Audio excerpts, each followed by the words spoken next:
అత్యాధునిక labs, international collaborations, advanced placements. మీ dream career ని రీచ్ అవ్వడానికి మీ best choice Godavari global university.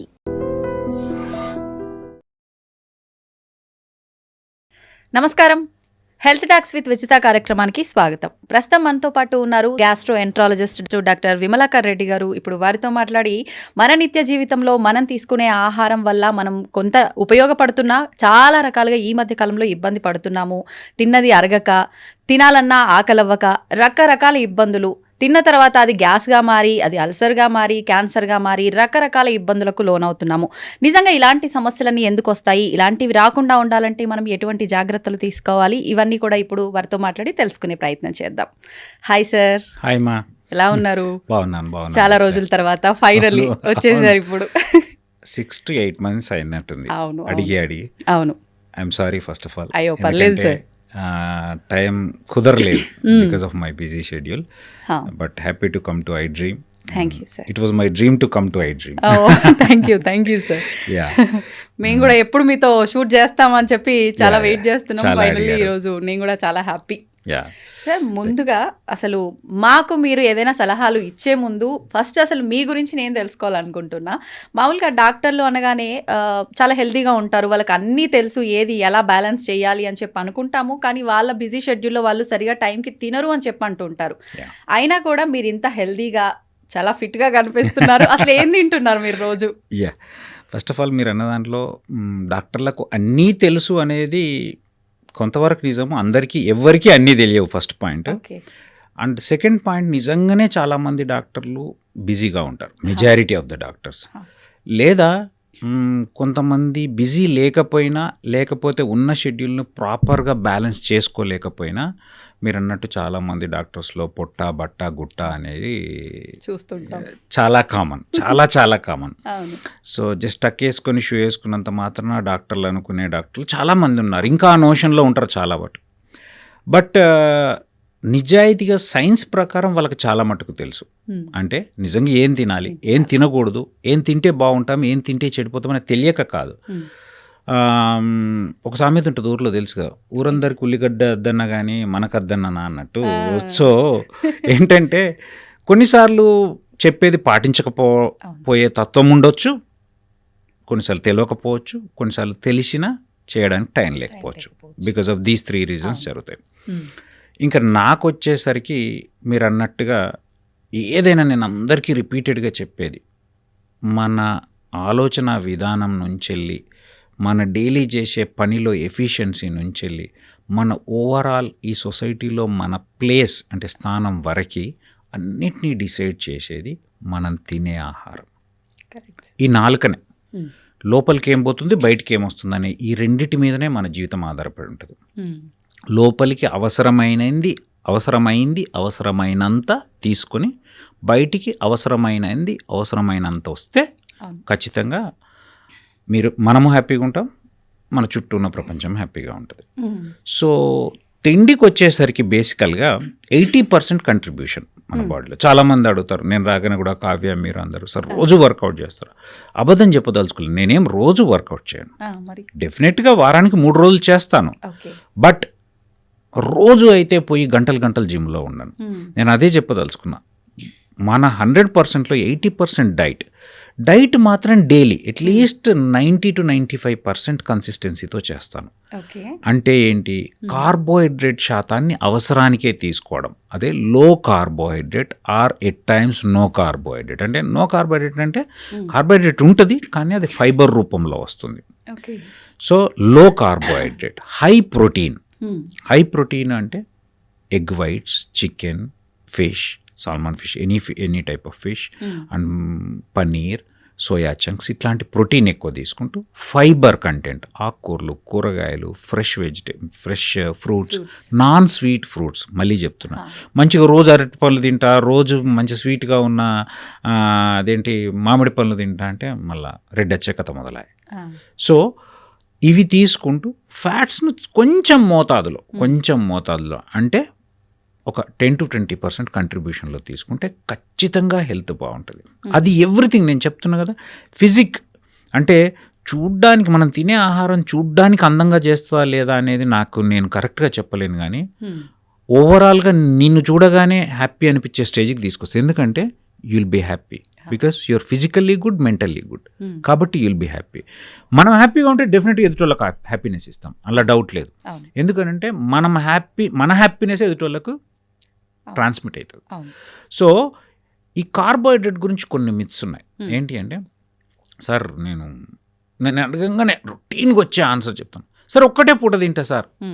ఒకటే పూట తింటా అంటే అర్థం ఏం తెలుసా? Most of the 99% of the people అంటే మధ్యాహ్నం ఒక పూట అన్నం తింటారు, మళ్ళీ పొద్దున అదే ఇడ్లీ తింటారు, అదే చపాతి, అదే దోశ, అదే పన్నీర్ గిన్నీర్, పొంగల్ గింగల్ పూరి అన్నీ తింటారు.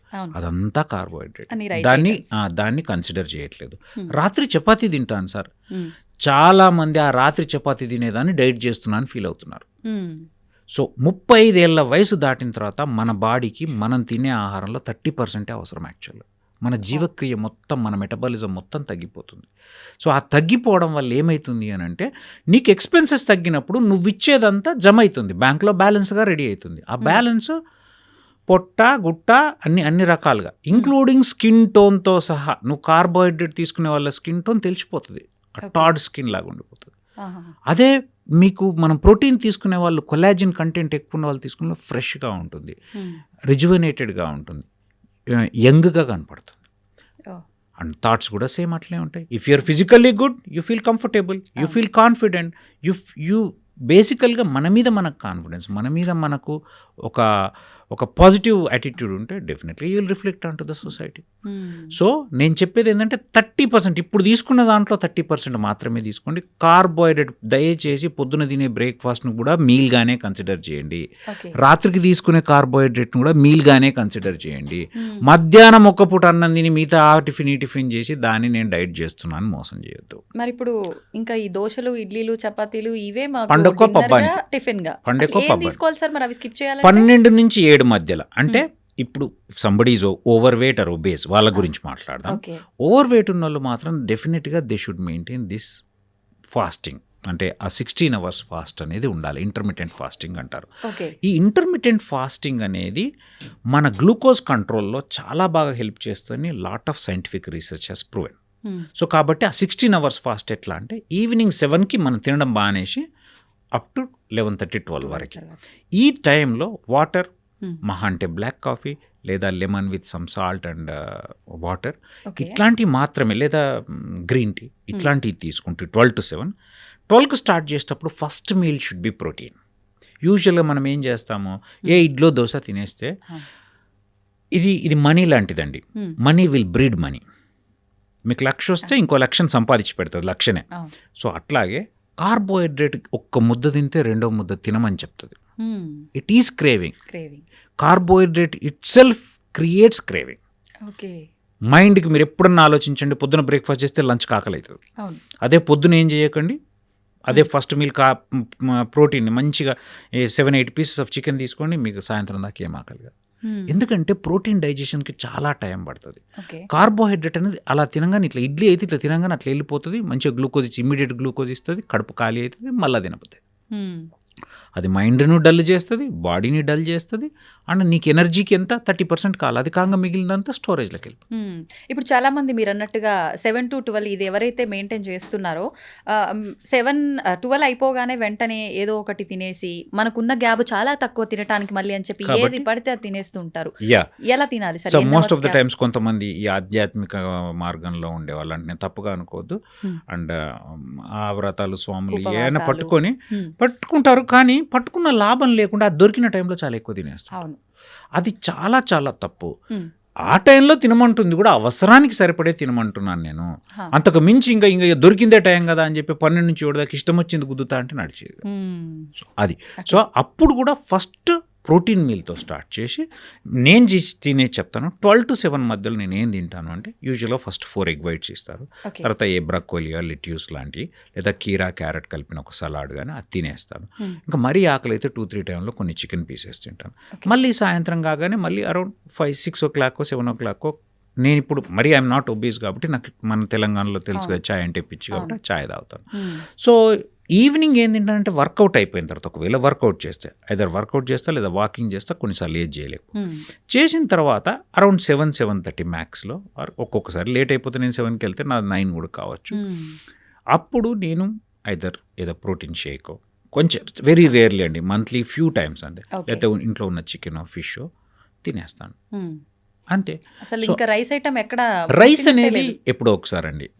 ఇంకొకటి నేనేం చెప్తా అంటే, జీవితంలో నీ మీద నీకు ఎప్పుడైతే జాలి కలుగుతుందో, అబ్బో నేను మస్తు కష్టపడుతున్నా అన్నప్పుడు ఇంకా నువ్వు చెడిపోవడానికి ఆస్కారం చాలా ఎక్కువ ఉంటుంది. అది నేను అందరికీ, ఈవెన్ చిన్న పిల్లల నుంచి, స్కూల్లో పిల్లల నుంచి అందరికీ చెప్పానంటే, you should fool your brain. Okay, ఎట్లా ఫూల్ చేయాలంటే, నేను కష్టపడుతున్నాను నీకు అనిపించొద్దు అంటే కొన్నిసార్లు అది చెప్పినట్టు వినాలి, ఎక్కువసార్లు నువ్వు చెప్పినట్టు అది వినాలి, కొన్నిసార్లు అది చెప్పినట్టు నువ్వు వినాలి. ఎట్లా అంటే, ఇప్పుడు నేనున్నా నాకు ఈరోజు బిర్యానీ తినాలనిపించింది, 10 రోజుల నుంచి తినలే, ఈరోజు తినాలనిపించింది, తినలేదు అనుకో, ఏదో రోజు దానికి కోపం వచ్చేస్తుంది. సో కాబట్టి తినేసేయి, కానీ ఏం చేయి, ఆ దాన్ని నెక్స్ట్ మీల్లో కవర్ చేయి, ఓకే, నెక్స్ట్ మీల్ కట్ చేయి. This is called balance. Balancing అంటే ఈరోజు నేను కార్బోహైడ్రేట్ ఇంత తీసుకున్నా, సో దాని నెక్స్ట్ మీల్, ఆ నెక్స్ట్ మీల్లో మొత్తానికి దానికి సరిపడా కట్ చేసి పెడతాను, లేదా ఇంకొక హాఫ్ అన్ అవర్ ఎక్కువ వర్కౌట్ చేస్తాను. సో ఇది ఎప్పుడు దీన్ని మైండ్ఫుల్ ఈటింగ్ అంటారు. అంటే నేను ఏం తింటున్నా అనేది ప్రతి క్షణం నీ మైండ్లో ఉండాలి. పొద్దున ఏం తిన్నా షెడ్యూల్ చెప్పండి, నన్ను ఇప్పుడు లాస్ట్ 7 days నుంచి కూడా నేను పొద్దున్న లేచి రాత్రి దాకా ఏం తిన్నానో చెప్పమని చెప్తాను నేను. అర్థమవుతుందా? ఆ మైండ్ఫుల్నెస్ అనేది ఉండాలి. అంటే నేను ఏం తింటున్న దాంట్లో అసలు ఏంది, నిజంగా ఎంత క్యాలరీస్ ఉండేవి. ఫస్ట్ ఇనీషియల్ డేస్లో అన్నీ చదివేవాళ్ళం. ఇప్పుడు ఒక ఆల్మోస్ట్ 6-7 years అయింది నేను ఇది ప్రాక్టీస్ చేయబట్టి, కాబట్టి నాకు అంతగా అవసరం ఉండదు. చూసి నాకు ఒక మైండ్లోకి అది ఒక థాట్ వచ్చేస్తుంది. బట్ ఒకటి తింటున్నప్పుడు ఎంత తింటున్నాను, ఇది నాకు ఎంత అవసరము, నాకు పర్ డే నిజంగా ఎంత కార్బోహైడ్రేట్ అవసరము, 50 to 80 to max 100 grams అవసరం. నేను నిజంగా తినే 2 ఇడ్లీలలో వచ్చేస్తుంది, ఎంత అన్యాయం, ఇంతకు మించి నాకు అవసరం లేదు అనే ఒక థాట్ ప్రాసెస్ని డెవలప్ చేసుకొని, అండ్ ఇది నిజంగా నేను చేస్తుంది రైట్ పని అని నమ్మాలి. ఫస్ట్ పాయింట్, అమ్మో విజిత బాగా తినేసింది, లేదా ఇంకోళ్ళు బాగా తినేసింది, నేను తింటలేను, ఆ జాలీలోకి పోతే నాకు నువ్వు ఎప్పటికైనా ఇంకా బాగుపడరు. ఓకే, కానీ చాలా మంది అంటారు సార్, ఒక 2-3 ఒక దగ్గర ఉన్నప్పుడు కొంతమంది ఇంతే తింటారు, కర్రీస్ ఎక్కువ తీసుకుంటారు, రైస్, కొంతమంది ఇంత రైస్ ఉంటుంది, ఇంతే కర్రీ ఉంటుంది. అంటే ఏంటి అంత తింటున్నావు అని అంటే, నాకు ఇంత తిన్నట్టే ఉండదు అసలు అని చెప్పి నేను ఒకటి చెప్తే, అదే విజిత, మన మైండ్కి ఏది ట్రైన్ చేస్తుంది అవుతుందమ్మా. మీరు 5 రోజులు 5 o'clock లేవండి, 6th day మీ అంతలో మీరు లేస్తారు. సో నేను అది ఇనీషియల్ డేస్లో ఇవన్నీ ఏ పనైనా మనకు బేసిక్గా నేను ఒకటి స్ట్రాంగ్గా నమ్మేది అంటే, మనకు చిన్నప్పటి నుంచి స్కూళ్ళల్లో కావచ్చు, మన కల్చర్లో, ఫుడ్ కల్చర్లో కాబట్టి అది నేర్పలేరు. అవునరా, అసలు ఈ అన్నం ఇంత తినాల్సిన అవసరం లేదని చిన్నప్పటి నుంచే ప్రాక్టీస్లో ఉండుంటే మనకి ఇంత ఇబ్బంది కాకపోయేది. అట్లానే వాళ్ళలో ఉన్నాయి, ఎక్సెప్ట్ ఫర్ మెడిటేరియన్ ఆ 5 places తప్ప ఎవ్రీవేర్ నిజంగానే ఇట్లాంటి ప్రాబ్లమ్స్ ఉన్నాయి. అట్లా మన కల్చర్లో కూడా ఆ కాలంలో అప్పుడున్న జీన్స్కి అవసరమైన, అప్పుడున్న పనికి, అంటే ఎక్స్పెన్స్ ఎక్కువ ఉంది కాబట్టి అప్పుడు కార్బోహైడ్రేట్ అవసరమైంది. ఆ కార్బోహైడ్రేట్ కూడా మీరు నిజంగా ఆలోచిస్తే మాది ఆదిలాబాద్ డిస్ట్రిక్ట్, మా దగ్గర మేము ఏం తినాం, జొన్నగట్టుకి తినేవాళ్ళము,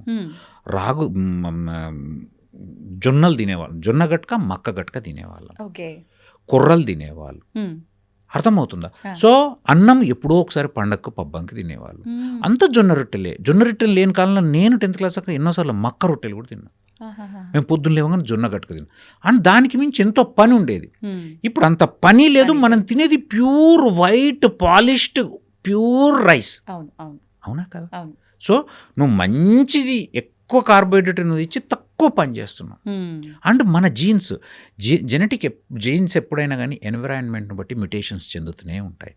ఆ కాలంలో వాళ్ళు చేస్తున్న పనికి తగ్గట్టుగా వాళ్ళు తింటున్న దానికి వాళ్ళ జీన్స్ ఉండినాయి. ఇప్పుడు మనం పనే లేదు కాబట్టి మన జీన్స్ కూడా మబ్బు అయిపోయినాయి, అవి కూడా మ్యూటేట్ అయిపోయినాయి. సో కాబట్టి నువ్వు ఎంత ఇస్తే అంత దాన్ని ప్రాసెస్ చేసి మంచిగా ఫ్యాట్ చేసి ఎక్కడొక్కడక్కడ ఫిల్ చేయడానికే పనికి వస్తున్నాయి తప్ప, ఎందుకంటే పనే లేదు.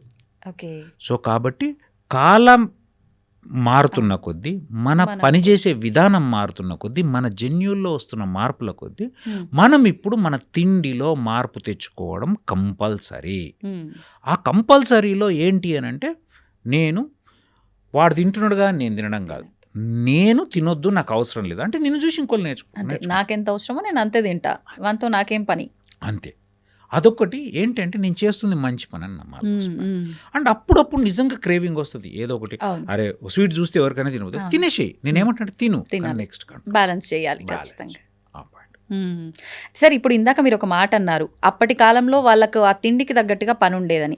ఇప్పుడు కూడా వాళ్ళు అంతే పని చేసినా చేయకపోయినా, ఆ కాలం వాళ్ళు ఎవరైనా ఉన్నారు అన్నా, విలేజ్లో వాళ్ళు పొలం పనులకు వెళ్ళకపోయినా ఇంట్లో కూర్చునే వాళ్ళైనా సరే 3 సార్లు తినే వాళ్ళు ఉన్నారు. అయినా వాళ్ళకు డైజెషన్ అవుతుంది.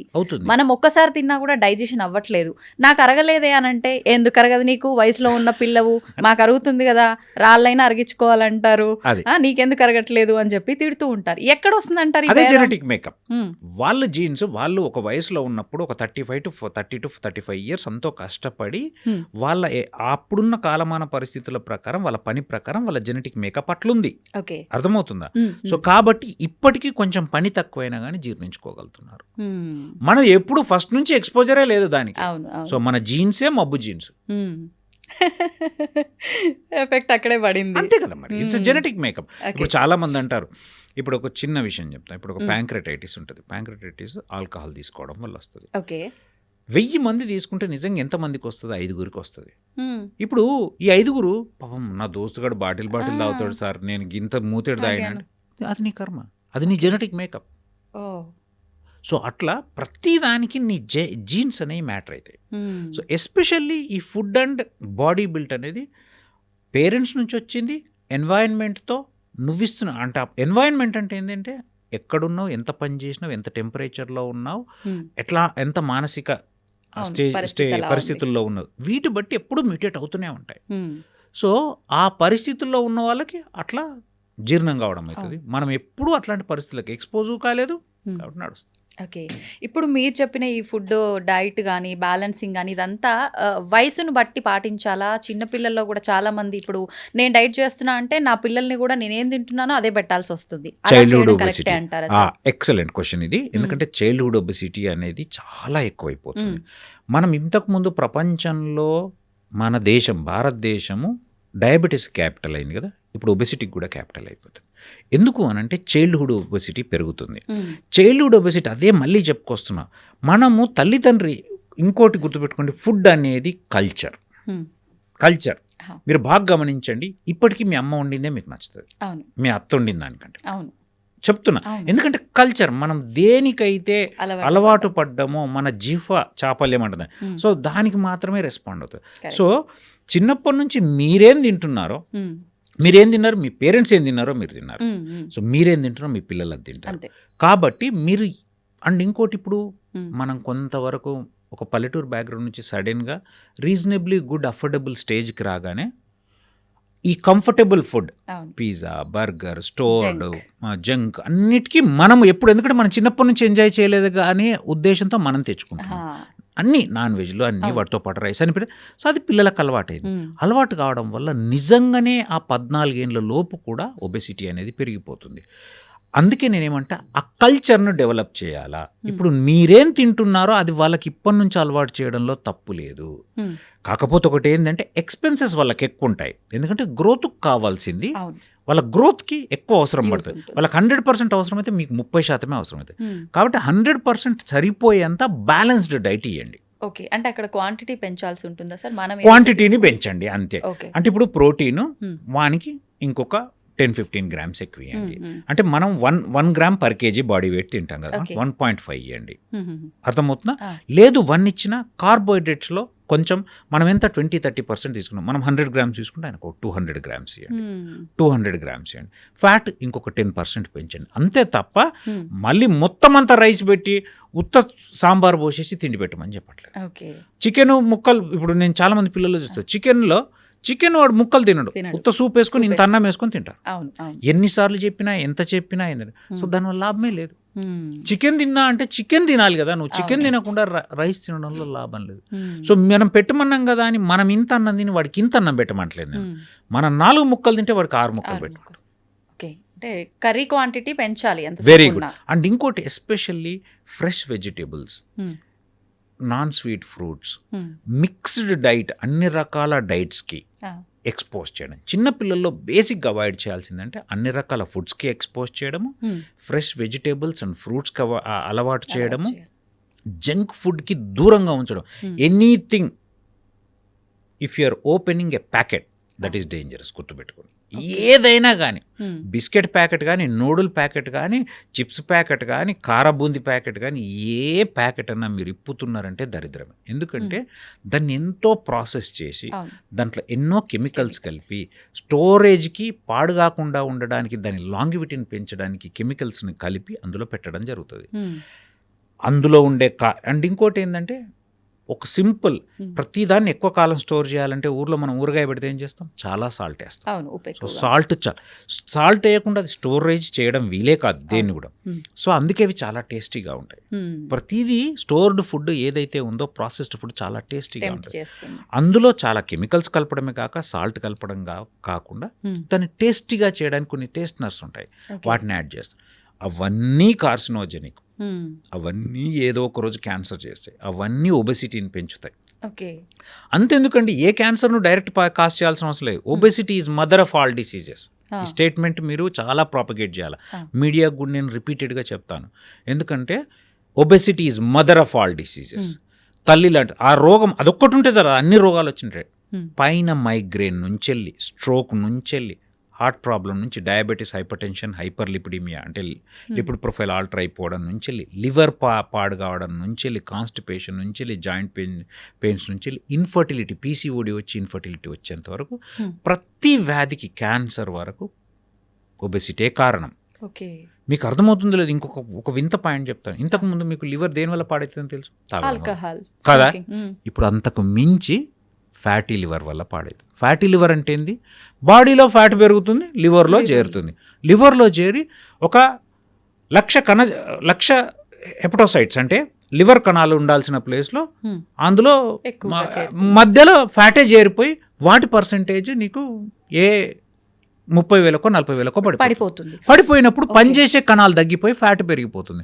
అది సిర్రోసిస్. అది మెల్లగా సిర్రోసిస్, అది మెల్లగా ఫ్యాట్ కాస్త ఫైబ్రోసిస్ అయితే, ఫైబ్రోసిస్ కాస్త సిర్రోసిస్ అయితే. సార్, ఇప్పుడు లివర్ మనకు డేంజర్లో ఉంది అని అంటే ఒక స్టేజ్ నుంచి ఇంకో స్టేజ్ కంటే సిరోసిస్ స్టేజ్కి వెళ్తుంది అన్నారు. ఆ స్టేజ్కి వెళ్తుంది అన్నాక కూడా అంటే లాస్ట్ మూమెంట్లో ఇంకా ట్రీట్మెంట్ అవసరం అన్నప్పుడే చాలా మందికి బయటపడుతుంటాయి లక్షణాలు. ముందుగానే లివర్ మనకు డ్యామేజ్ అయ్యే ఛాన్సెస్ ఉన్నాయి అన్నప్పుడు మనకేమైనా సిమ్టమ్స్ తెలిసే అవకాశం ఉందా? ఏముండవు. యాక్చువల్గా ఫ్యాటీ లివర్లో సిమ్టమ్స్ ఏముండవు. చాలా మంది సార్ నాకు ఫ్యాటీ లివర్ ఉంది, నొప్పి అని వస్తారు, కానీ ఏ ఫ్యాటీ లివర్ వల్ల నొప్పి రాదు. మీరన్న point very valid. Fatty liver అనేది సైలెంట్ కిల్లర్. స్లోగా పోయి అది ఎప్పుడైతే ఫైబ్రోసిస్ అయ్యి సిర్రోసిస్ అవుతుందో అప్పుడే కడుపులో నీరు చేరడమో, జాండీస్ రావడమో, కాళ్ళవాపులు రావడమో, లేకపోతే రక్తవాంతులు కావడమో, లేకపోతే ఓష్ తప్పిపోవడం, ఎన్సెఫలోపతి, వీటి వల్ల మాత్రమే బయటపడుతుంది. అందుకే నేను ఏం చెప్తున్నా అంటే ఫస్ట్ నుంచి వెళ్ళి నీ వెయిట్ని కంట్రోల్లో పెట్టుకొని షుగర్ను కంట్రోల్లో పెట్టుకుంటే ఫ్యాటీ లివర్ వచ్చే అవకాశాలే తక్కువ ఉంటాయి. అందరికి నేను ఇంకా కొంచెం కామెడీగా చెప్తా, అమ్మా ఏందమ్మా మందు తాగి లివర్ పాడైనా కొంచెం గౌరవంగా ఉంటుంది, ఈ తినడం వల్ల లివర్ పాడైందంటే దరిద్రంగా ఉంటుందమ్మా అని జస్ట్ ఒక కామెడీ నోట్లో చెప్తుంటాను. ఎందుకంటే వాళ్ళకి అది అర్థం కావాలి అని చెప్పి. సో అంటే నేను చెప్పబోయేది ఏంటంటే ఫుడ్ అనేది ఆల్కహాల్ కంటే డేంజర్, అన్నిటికంటే పెద్ద పాయిజన్ ఇప్పుడు మన ముందున్నది, ఈ ప్రపంచం ముందున్నది ఫుడ్ మాత్రమే. నిజంగా సార్, ఫుడ్ ఒక్కటే కాదు, మనకు నిద్ర, వర్కౌట్స్ చేయకపోవడం కూడా చాలా ఎఫెక్ట్ అవుతుంది హెల్త్కి అని అంటారు. మనకి ఎంత శాతం ఉండాలంటారు ఇదంతా కూడా? సో కంపల్సరీ ఇప్పుడు చెప్పాను కదా, 20% exercise, 20 to 30% exercise, 70 to 80% diet, first point. Then sleep, good sleep. Everybody should have minimum of 7 hours of sleep. చాలామంది, కొంతమంది మేము 3-4 గంటలు పండుకొని హ్యాపీగా ఉన్నాము. అది నిజంగా చూస్తే ఆ బ్యాలెన్స్డ్ లైఫ్ అయితే ఏదైతే ఉందో అంటే పర్సనల్, ఫ్యామిలీ, ప్రొఫెషనల్, సోషల్, ఈ 4 లైఫ్లు ప్రతి మనిషికి ఉంటాయి. దీంట్లో మీరు పోయి తొంగి చూస్తే, ఆ మనిషిలోకి తొంగి చూస్తే నిజంగా ఎందులో ఒక దాంట్లో బ్యాలెన్స్ లేకుండానే బతుకుతుంటాడు.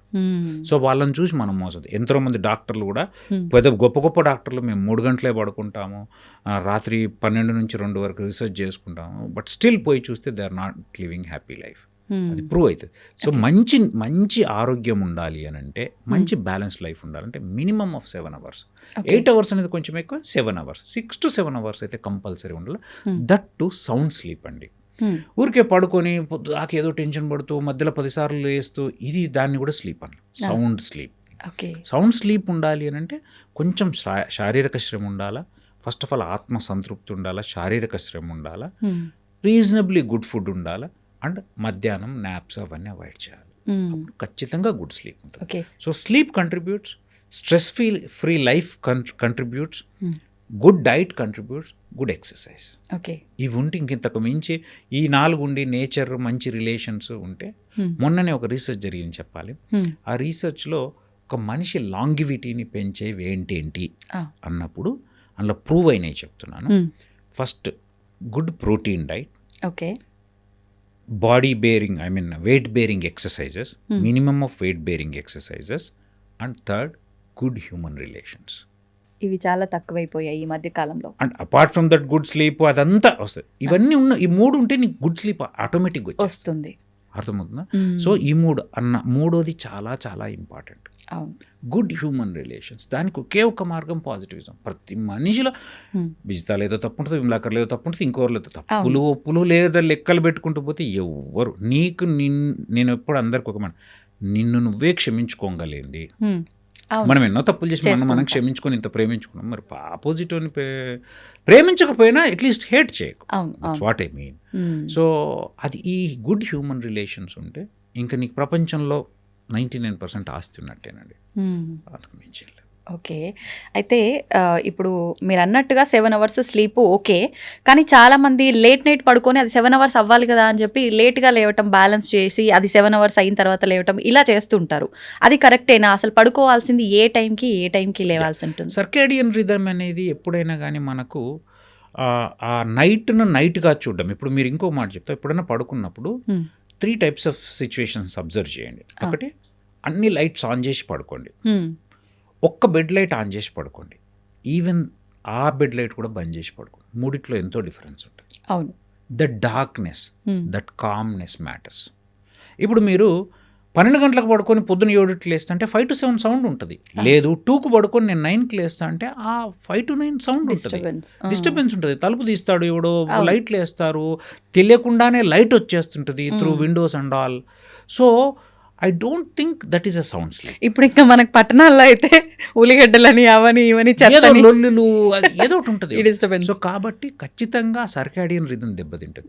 నా సజెషన్ అయితే నైట్ ఉంటేనే, ఇప్పుడు మన హార్మోనల్ బ్యాలెన్స్ కూడా ఎట్లుంటుందంటే, మార్నింగ్ ఏ రకమైన హార్మోన్స్ రావాలి, హ్యాపీ హార్మోన్స్ కావచ్చు, స్ట్రెస్ హార్మోన్స్ కావచ్చు, గుడ్ హార్మోన్స్ కావచ్చు, బ్యాడ్ హార్మోన్స్ అంటే పాజిటివ్ ఆర్ నెగిటివ్ హార్మోన్, ఇవన్నిటికి కూడా ఒక టైమింగ్ అని సెట్ అయి ఉంది బాడీలో. ఓకే, ఆ సర్కాడియన్ రిథమ్ అనేది ఉంది. ఆ జీవక్రియ మెటబాలిజంలో అవన్నీ డిజైన్ చేయబడ్డాయి.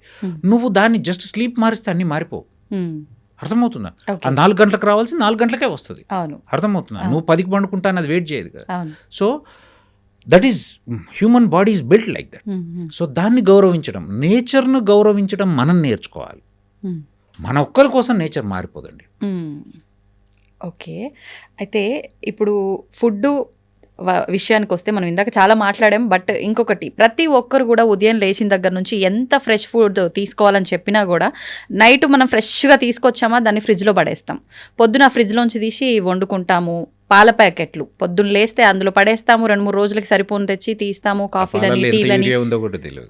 అసలు కరెక్టేనా సార్ ఫ్రిడ్జ్లు వాడటం? ఇదంతా కరెక్టే అంటారా? ఏంటంటే అట్లా అట్లీస్ట్ ఇంకా మనం అదృష్టవంతులం అని భావించాలి. మీరు ఎప్పుడైనా వెస్టర్న్ కంట్రీస్, యూఎస్ అట్లా పోతే పాపం ఎంత జాలేస్తుంది అంటే, నేను నా ఫ్రెండ్స్ దగ్గర కూడా చూసినప్పుడు వాళ్ళు సండే రోజు వండుకుంటారు, నెక్స్ట్ సాటర్డే వరకు అదే తింటారు.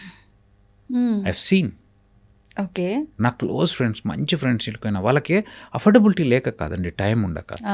సో ఖచ్చితంగా fresh is fresh, stored is stored.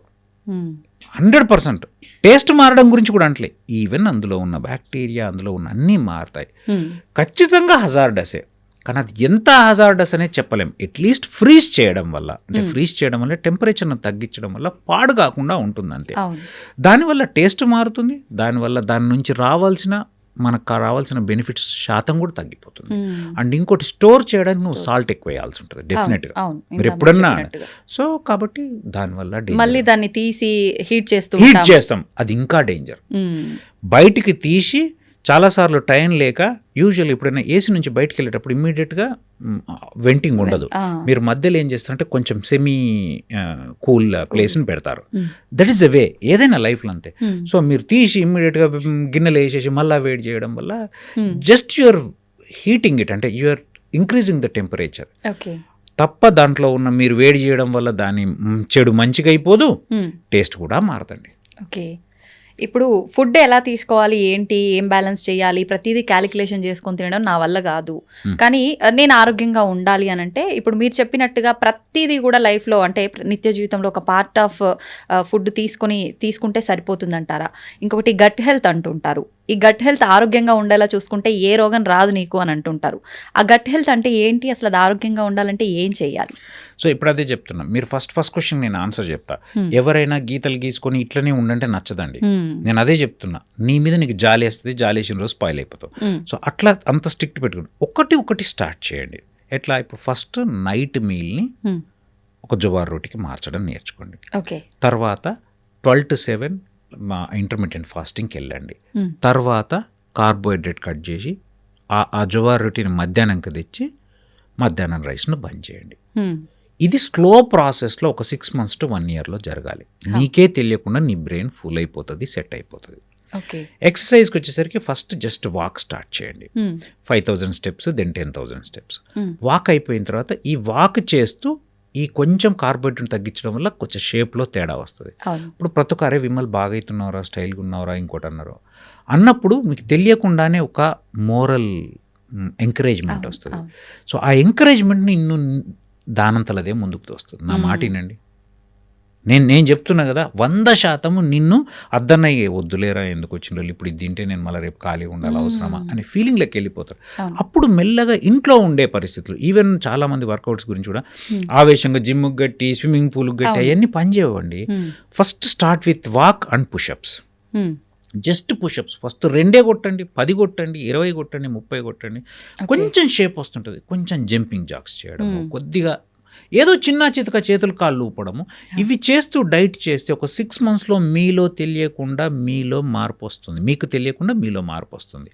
అది ప్రపంచం గుర్తిస్తుంది. గుర్తించి మిమ్మల్ని ఎంకరేజ్ చేస్తుంది. అప్పుడు మిమ్మల్ని మీరే ఎంకరేజ్ చేసుకుంటారు. ఇలా స్లోగా చేయండి. ఏది కూడా ఇలా విమలాకర్ క్లాస్ వీకెండ్ కదా అని చెప్పి పోయి రేపు పొద్దున జిమ్కి కట్టేస్తా, ఇంట్లోకి వెళ్ళి అన్నం తీసేస్తా, ఇట్ నెవర్ హ్యాపెన్స్ అండి. వీఆర్ ఆల్ హ్యూమన్ బీయింగ్ కదా. సో కాబట్టి ఎప్పుడు జరగదు. Slow process. ఏదైనా నీ బ్రెయిన్ నువ్వు ఫూల్ చేయాలి. అదే ఇందులో నేను చెప్పిన మార్గాలు ఏంటంటే ఇట్లా చిన్నగా స్టార్ట్ చేస్తే సెట్ అవుతుంది. అండ్ గట్ హెల్త్కి వస్తే ప్రతిసారి ఒక్కొక్క 2-3 ఏళ్ళకు ఒకసారి టాపిక్స్ కొత్తవి క్రియేట్ అవుతుంటాయి. అవి నిజంగా మంచి ఉంటాయి, కొన్ని చెడ్డయి ఉంటాయి. అంటే ఇప్పుడు మనం చూసినప్పుడు అంటే చెడు అని కాదు, టీవీ నుంచి వెళ్ళి సినిమా నుంచి టీవీ, ఏలియన్ నుంచి సినిమాకి వచ్చిన, టీవీ నుంచి టీవీకి వచ్చిన, టీవీ నుంచి బుల్లితెరకు వచ్చిన, బుల్లితెర నుంచి వెళ్ళి స్టూడియోలకు వచ్చి ఇట్లా అంటే చిన్న చిన్న ఛానళ్ళకు వచ్చినాం, ఎన్నో. అట్లా ప్రతిదీ మనం మైన్యూట్ లెవెల్కి వెళ్తున్నాం. ఆ మైన్యూట్ లెవెల్ ఫస్ట్ ఏంటి, డైట్లో అసలు ఓవరాల్గా 3 ఉన్న మ్యాక్రోన్యూట్రియంట్స్ ఏవైతే ఉన్నాయో, మ్యాక్రోన్యూట్రియంట్స్ ఏంటి, కార్బోహైడ్రేట్, ప్రోటీన్ అండ్ ఫ్యాట్. వాటి గురించి మాట్లాడినాం, ఒక 2-3 ఏళ్ళు మాట్లాడినాం. ఇప్పుడు కొంచెం micro nutrients importance and gut health important. అంటే ఏంటి అని అంటే ఈ మనం తీసుకునే దాంట్లో విటమిన్స్ మినరల్స్తో పాటు యాంటీ ఆక్సిడెంట్స్ యాడ్ చేయడం నేర్చుకున్నాం. అంటే ఫ్రెష్ ఫ్రూట్స్ కావచ్చు అది. దాని తర్వాత మన గట్ ఇప్పుడు ఏంటంటే గట్లో క్రాస్ టాక్ జరుగుతుంది. ఇది గట్ అనుకోండి, ఇంటెస్టైన్ వాల్లో లోపల మ్యూకోజా అనేది ఉంటుంది. దాని మీద కొన్ని డిటెక్టర్స్ ఉంటాయి. గట్ లోపల మనం ఇచ్చే ఫుడ్ ఉంటుంది. సో ఈ ఫుడ్కి, ఆ మ్యూకోజాకి, ఆ మధ్యలో ఉండే రిసెప్టార్స్ మధ్యలో క్రాస్ టాక్ జరుగుతుంటుంది. దీనికి బ్రెయిన్కి క్రాస్ టాక్ జరుగుతుంది. సో అంటే ఈ రిలేషన్ ఓవరాల్గా రిలేషన్ ఏడు నుంచి పోయింది, ఫుడ్ మధ్యలో ఉండే ఫుడ్ నుంచి బ్రెయిన్కి వెళ్ళింది. అందుకే గట్ హెల్త్ అనే కాన్సెప్ట్ వచ్చింది. ఆ గట్లో మంచి న్యూట్రియంట్ ఉండాలి. అంటే ఏంటి, మళ్ళీ అగైన్ గుడ్ ఫైబర్ ఉండాలి, లో కార్బోహైడ్రేట్ ఉండాలి, హై ప్రోటీన్ ఉండాలి, గుడ్ యాంటీ ఆక్సిడెంట్స్ ఉండాలి. ఇంటెస్టైన్లో కొన్ని కోట్ల బ్యాక్టీరియా ఉంటాయి. ఆ బ్యాక్టీరియాలో గుడ్ బ్యాక్టీరియా, బ్యాడ్ బ్యాక్టీరియా అని 2 రకాలు ఉంటాయి. మన పని ఏంటి, గుడ్ బ్యాక్టీరియాను పెంచడం, బ్యాడ్ బ్యాక్టీరియాను తగ్గించడం. ఆ గుడ్ బ్యాక్టీరియా పెంచడం ఏం నుంచి వస్తుంది, మనమేం బ్యాక్టీరియాలు తినాల్సిన అవసరం లేదు, తాగాల్సిన అవసరం లేదు, ఓన్లీ గుడ్ డైట్ వల్ల వస్తుంది. గుడ్ డైట్ అంటే ఏంటి, again good fibre, good antioxidants, fresh fruits and vegetables, on and off కొంచెం కర్డ్, అర్థమవుతుందా, విత్ లో కార్బోహైడ్రేట్. ఓకే. అప్పుడు గుడ్ కంటెంట్ ఉంటే గుడ్ క్రాస్ టాక్ జరుగుతుంది. దేనికి మధ్యలో మ్యూకోజాకి దానికి మధ్యలో గుడ్ న్యూట్రియంట్స్ పోతుంది, హెల్దీ గట్ మ్యూకోజా ఉంటుంది. హెల్దీ గట్ మ్యూకోజా ఉన్నప్పుడు సిగ్నల్స్ బ్రెయిన్కి ప్రాపర్గా వెళ్తాయి. సో థాట్ ప్రాసెస్ బాగుంటుంది, అన్ని మిగతా బాడీలో ఉన్న అన్ని ఆర్గన్స్ ఫంక్షనింగ్ బాగుంటుంది. దీన్నే గట్ హెల్త్ అంటారు. Okay okay, simple. వీటితో పాటు బాడీలో మెటబాలిజం కూడా చాలా ముఖ్య పాత్ర పోషిస్తుంది అంటారు. ఎటువంటి పాత్ర పోషిస్తుంది? మెటబాలిజం అంటే ఏంది? నువ్వు ఇచ్చిన డైట్ని ప్రాసెస్ చేయడం. అది ఒక్కొక్క హ్యూమన్ బీయింగ్కి ఒక్కో రకంగా యూనిక్గా ఉంటుంది. ఓకే. అది first of all genetic makeup. నీ పేరెంట్స్ నుంచి వచ్చిన జెనెటిక్ మేకప్, ఎన్వైరన్మెంట్ వల్ల మారిన నీ జెనెటిక్ మేకప్, మారిన జెనెటిక్ మేకప్, దెన్ నువ్విప్పుడున్న పరిస్థితులు అంటే ఏంటి, నువ్వు తినే తిండి, నువ్వు చేసే ఎక్సర్సైజ్, నువ్వు ఉండే మానసిక పరిస్థితులు, స్థితి, ఇవి ఖచ్చితంగా నీ అన్ని రకాల దాన్ని మెటబాలిజంగా మారుస్తాయి. ఆ మెటబాలిజం అనేది ఇప్పుడు మీరు బాగా ఆలోచిస్తే స్ట్రెస్లో ఉన్నప్పుడు ఆకలి కాదు. అవును. దాన్ని ఎందుకు ఆకలి కావట్లేదు? ఆ టైంకి యూజువల్గా కాల, బాధల్లో ఉన్నప్పుడు నీకు ఆకలి కాదు, పనిలో ఉన్నప్పుడు ఆకలి కాదు. అంటే నీ మానసిక పరిస్థితి నీ ఆకలి అనేది ఒక మెటబాలిజంలో ఒక పార్టే. అర్థమవుతుందా? సో ఆకలి కావడం, తినడం, తిన్నాక అరిగించుకోవడం, అరిగింది ఎట్లా ప్రాసెస్ కావాలి, ఎంత గుడ్గా ప్రాసెస్ కావాలి, ఎంత బ్యాడ్గా అనేది నీ జెనెటిక్ మేకప్, నీ మానసిక స్థితి, నువ్వు తినే ఆహారం, నువ్వు చేసే పని మీద ఆధారపడు. దాన్ని మెటబాలిజం. అందుకే అది యూనిక్. ఇప్పుడు చాలా మంది అంటే వాళ్ళ మూడ్ని బట్టి బాగా సాడ్గా ఉన్నప్పుడు, బాగా హ్యాపీగా ఉన్నప్పుడు ఖచ్చితంగా ఏదో ఒక ఫుడ్ హెవీగా తింటాను నేను అని చెప్పి అంటూ ఉంటారు. ఇది అంటే వాళ్ళు అలా ఒక రకంగా మోటివేట్ చేసుకుని వాళ్ళకి వాళ్ళు చేసి, ఇది సైంటిఫికల్లీ ట్రూ. ఎందుకంటే డిప్రెషన్లో ఉన్నప్పుడు ఆకలి కాకపోవడం ఎంత జరుగుతుందో, చాలా ఎక్కువ ఆకలి, దాన్ని డైవర్ట్ చేసుకోవడానికి కార్బోహైడ్రేట్ క్రేవింగ్ జరగడం అనేది సైంటిఫికల్గా రైట్. సో దానివల్ల కూడా ఒబెసిటీ వస్తుంది. సో డిప్రెషన్ ఉన్న పేషెంట్స్లో, అందుకే మేము ఎవరైనా బెరియాట్రిక్ సర్జరీ చేయడానికి వెళ్తున్నప్పుడు వాళ్ళకి సైకలాజికల్ కౌన్సిలింగ్ చేసి వాళ్ళ కన్సెంట్, వాళ్ళ సైకలాజికల్ స్టేటస్ని అసెస్ చేయడం మాకు చాలా ఇంపార్టెంట్. సో డిప్రెషన్లో ఉన్నప్పుడు ఎక్కువ తినాలనిపించడం, దట్టు కార్బోహైడ్రేట్ తినాలనిపించడం, అది ఒబెసిటీ కంట్రిబ్యూట్ చేయడం అనేది ఇట్స్ సైంటిఫికల్లీ ప్రూవెన్. ఇప్పుడు తీసుకున్న ఫుడ్ అనేది డైజెషన్ అవ్వకుండా ఎక్కువసేపు ఉంటుంది లోపల, మనకు గ్యాస్ ప్రాబ్లంగా మారి అది మనం ఇంకా డిలే చేయడం వల్ల అల్సర్గా మారి, ఈ అల్సర్సే రాను రాను క్యాన్సర్గా కూడా మారే అవకాశం ఉంది అంటుంటారు. ఇది ట్రూనా సార్? అల్సర్ క్యాన్సర్గా మారదు. అల్సర్లు వచ్చేదానికి మళ్ళీ అగైన్ సేమ్ మనం తినే ఆహారమే, మసాలాలు, కారము, sweets, ice cream, chocolate, stored, smoked, ఇట్లాంటి ఫుడ్ తీసుకున్నదా అన్నప్పుడు ఆ మ్యూకోజాలో నీకు పోయి ద మ్యూకోజాని ఖరాబ్ చేస్తుంది. ఇప్పుడు వేడివేడి నీళ్ళు చేతి మీద పోసుకుంటే కాలుతుంది. సేమ్ నువ్వు చెడ్డది లోపల మ్యూకోజాకి వేస్తే కాలుతుంది. దాన్నే గ్యాస్ట్రైటిస్ అంటాం. అదే పెద్దగా అయితే పుండులాగా మారితే అల్సర్ అంటాం. సో దాంతో పాటు యాసిడ్ ప్రొడక్షన్ మార్చడానికి, అంటే మన స్ట్రెస్లో ఉన్నాం అనుకుంటే, టైప్ ఏ పర్సనాలిటీ, ఎక్కువ ఆలోచిస్తున్నాం, ఎక్కువ బాధపడుతున్నాం, ఎప్పుడున్నా అట్లాంటి వల్ల యాసిడ్ ప్రొడక్షన్ ఎక్కువ ఉంటుంది. అండ్ థర్డ్ పాయింట్ ఏంది, స్లీప్లెస్నెస్. ఫోర్త్ పాయింట్ ఏంది, హెచ్ పైలోరీ అని ఒక బ్యాక్టీరియా ఉంటుంది, దాని ఇన్ఫెక్షన్. అది కూడా contaminated food, out side water వల్లనే వచ్చేది. ఓవరాల్గా నువ్వు తినే ఆహారం, నువ్వు ఉండే మానసిక స్థితే నీకు నీ గ్యాస్ట్రైటిస్ కానీ అల్సర్గా మారదు. అల్సర్ కానీ కారణం కాకపోతే అల్సర్ క్యాన్సర్గా మారదు. క్యాన్సర్ అల్సర్ రూపంలో ఉండొచ్చు. ఒక అల్సర్ కనపడగానే ప్రతిదీ ఉట్టే అల్సర్ అనుకోవడానికి లేదు. ఒక 35-40 ఏళ్ళ తర్వాత ఒక అల్సర్ కనపడుతుంది, దాన్ని మేము ఎండోస్కోపీ ద్వారా చూసినప్పుడు మాకు కొంచెం దాని తేడాగా అనిపించినప్పుడు బయాప్సీ తీసుకుంటే అది క్యాన్సర్గా ఉండే అవకాశం ఉంటుంది. సో కాబట్టి అది అల్సర్ రూపంలో ఉన్న క్యాన్సర్ తప్ప అల్సర్ క్యాన్సర్గా ఎప్పుడు మారదు. కాకపోతే మళ్ళీ క్యాన్సర్కి ఇవే కారణాలు, స్మోక్డ్ ఫుడ్డా, స్టోర్డ్ ఫుడ్డా, నువ్వు ఎట్లాంటి ఫుడ్ తీసుకుంటావు దానివల్లనే నీకు క్యాన్సర్ వచ్చావు. కాబట్టి ఇదా అదిదా, ఓవరాల్గా ఇది కంట్రోల్లో ఉండాలి. ప్రస్తుతం చూసుకుంటే క్యాన్సర్ కేసెస్ మన దగ్గర చాలా ఎక్కువైపోతున్నాయి. అందుకే మేము free GI cancer screening camps conduct చేస్తున్నాము. కుంజర యాత్ర అనేది స్టార్ట్ చేశాము. ఇప్పుడు 10th క్యాంప్ అయింది, రేపు 11th క్యాంప్ ఉంది. సో ఊర్లలోకి పోయి, ఎక్కడ సార్? ఎక్కడైనా ఆల్ ఓవర్ ద స్టేట్ ఒక పెద్ద క్యారవాన్ తీసుకొని పోయి అందులో ఫ్రీగా endoscopy, ultrasound, liver function test, lipid profile, CBP అంటే complete blood picture, hepatitis BC screening, proctoscopy, ECG, 2D ఇలా 16 రకాల టెస్ట్లను ఒక 40 మంది టీం వెళ్తాం. వెళ్ళి పోయి ఒక రోజుకి 300, ఒకే రోజు పొద్దున స్టార్ట్ చేసి నైట్ వరకు 300 మందిని చూసి, అదంతా ఎలక్ట్రానిక్ హెల్త్ రికార్డ్ అంతా కంప్యూటర్లో ఎంటర్ చేసుకొని టెస్టులు చేసి, ఆ టెస్ట్ రిజల్ట్స్ ఇచ్చి, మళ్ళీ వాళ్ళకి మన అడ్వైజులు కావాల్స్తే అందులో 300 మందిలో అట్లీస్ట్ 150-200 మందికి మళ్ళీ చూసి మిగతా వాళ్ళకి తెల్లారి అందరికీ వాట్సాప్ ద్వారా కానీ మెయిల్ ద్వారా కానీ వాళ్ళ రిపోర్ట్స్ వాళ్ళ మొత్తం హెల్త్ రికార్డు పంపించేస్తాం. This is everything for free. I have started team Vimlakar foundation. అంటే నా టీం ఎవరైతే ఉన్నారో వాళ్ళతో పాటు టీమ్ విమ్లాకర్ ఫౌండేషన్ అనేది స్టార్ట్ చేసి దాంట్లో ఫస్ట్ వర్టికల్ లాగా కుంజర యాత్ర అనేది చేస్తున్నాం. దీన్ని ఓకే, ఈ నేమ్ ఎందుకని సార్? కుంజర ఎందుకు పెట్టానంటే కుంజర అంటే ఏనుగు అనేది సైన్ ఆఫ్ హెల్త్ అండి. అంటే ఒక వెహికల్ తీసుకొని వెళ్తున్నాము, అది పెద్ద వెహికల్, ఏనుగు లాంటిది, అది సైన్ ఆఫ్ హెల్త్, అది ఆస్పీషియస్నెస్కి అంటే వినాయకుడికి ఒక సైన్ అనే ఉద్దేశంతో. అండ్ కొంచెం ఖచ్చితంగా దేనికైనా కొంచెం క్యాచీగా ఉంటే తప్ప ఇప్పుడున్న జనాలకి ఏది ఎక్కదు. కాబట్టి ఆ కుంజర యాత్ర అనేది దానికి యాప్ట్ అనిపించి నేను ఆలోచించి ఒకరోజు ఎందుకో కార్లో వెళ్తుంటే అనిపించింది, పెట్టాను.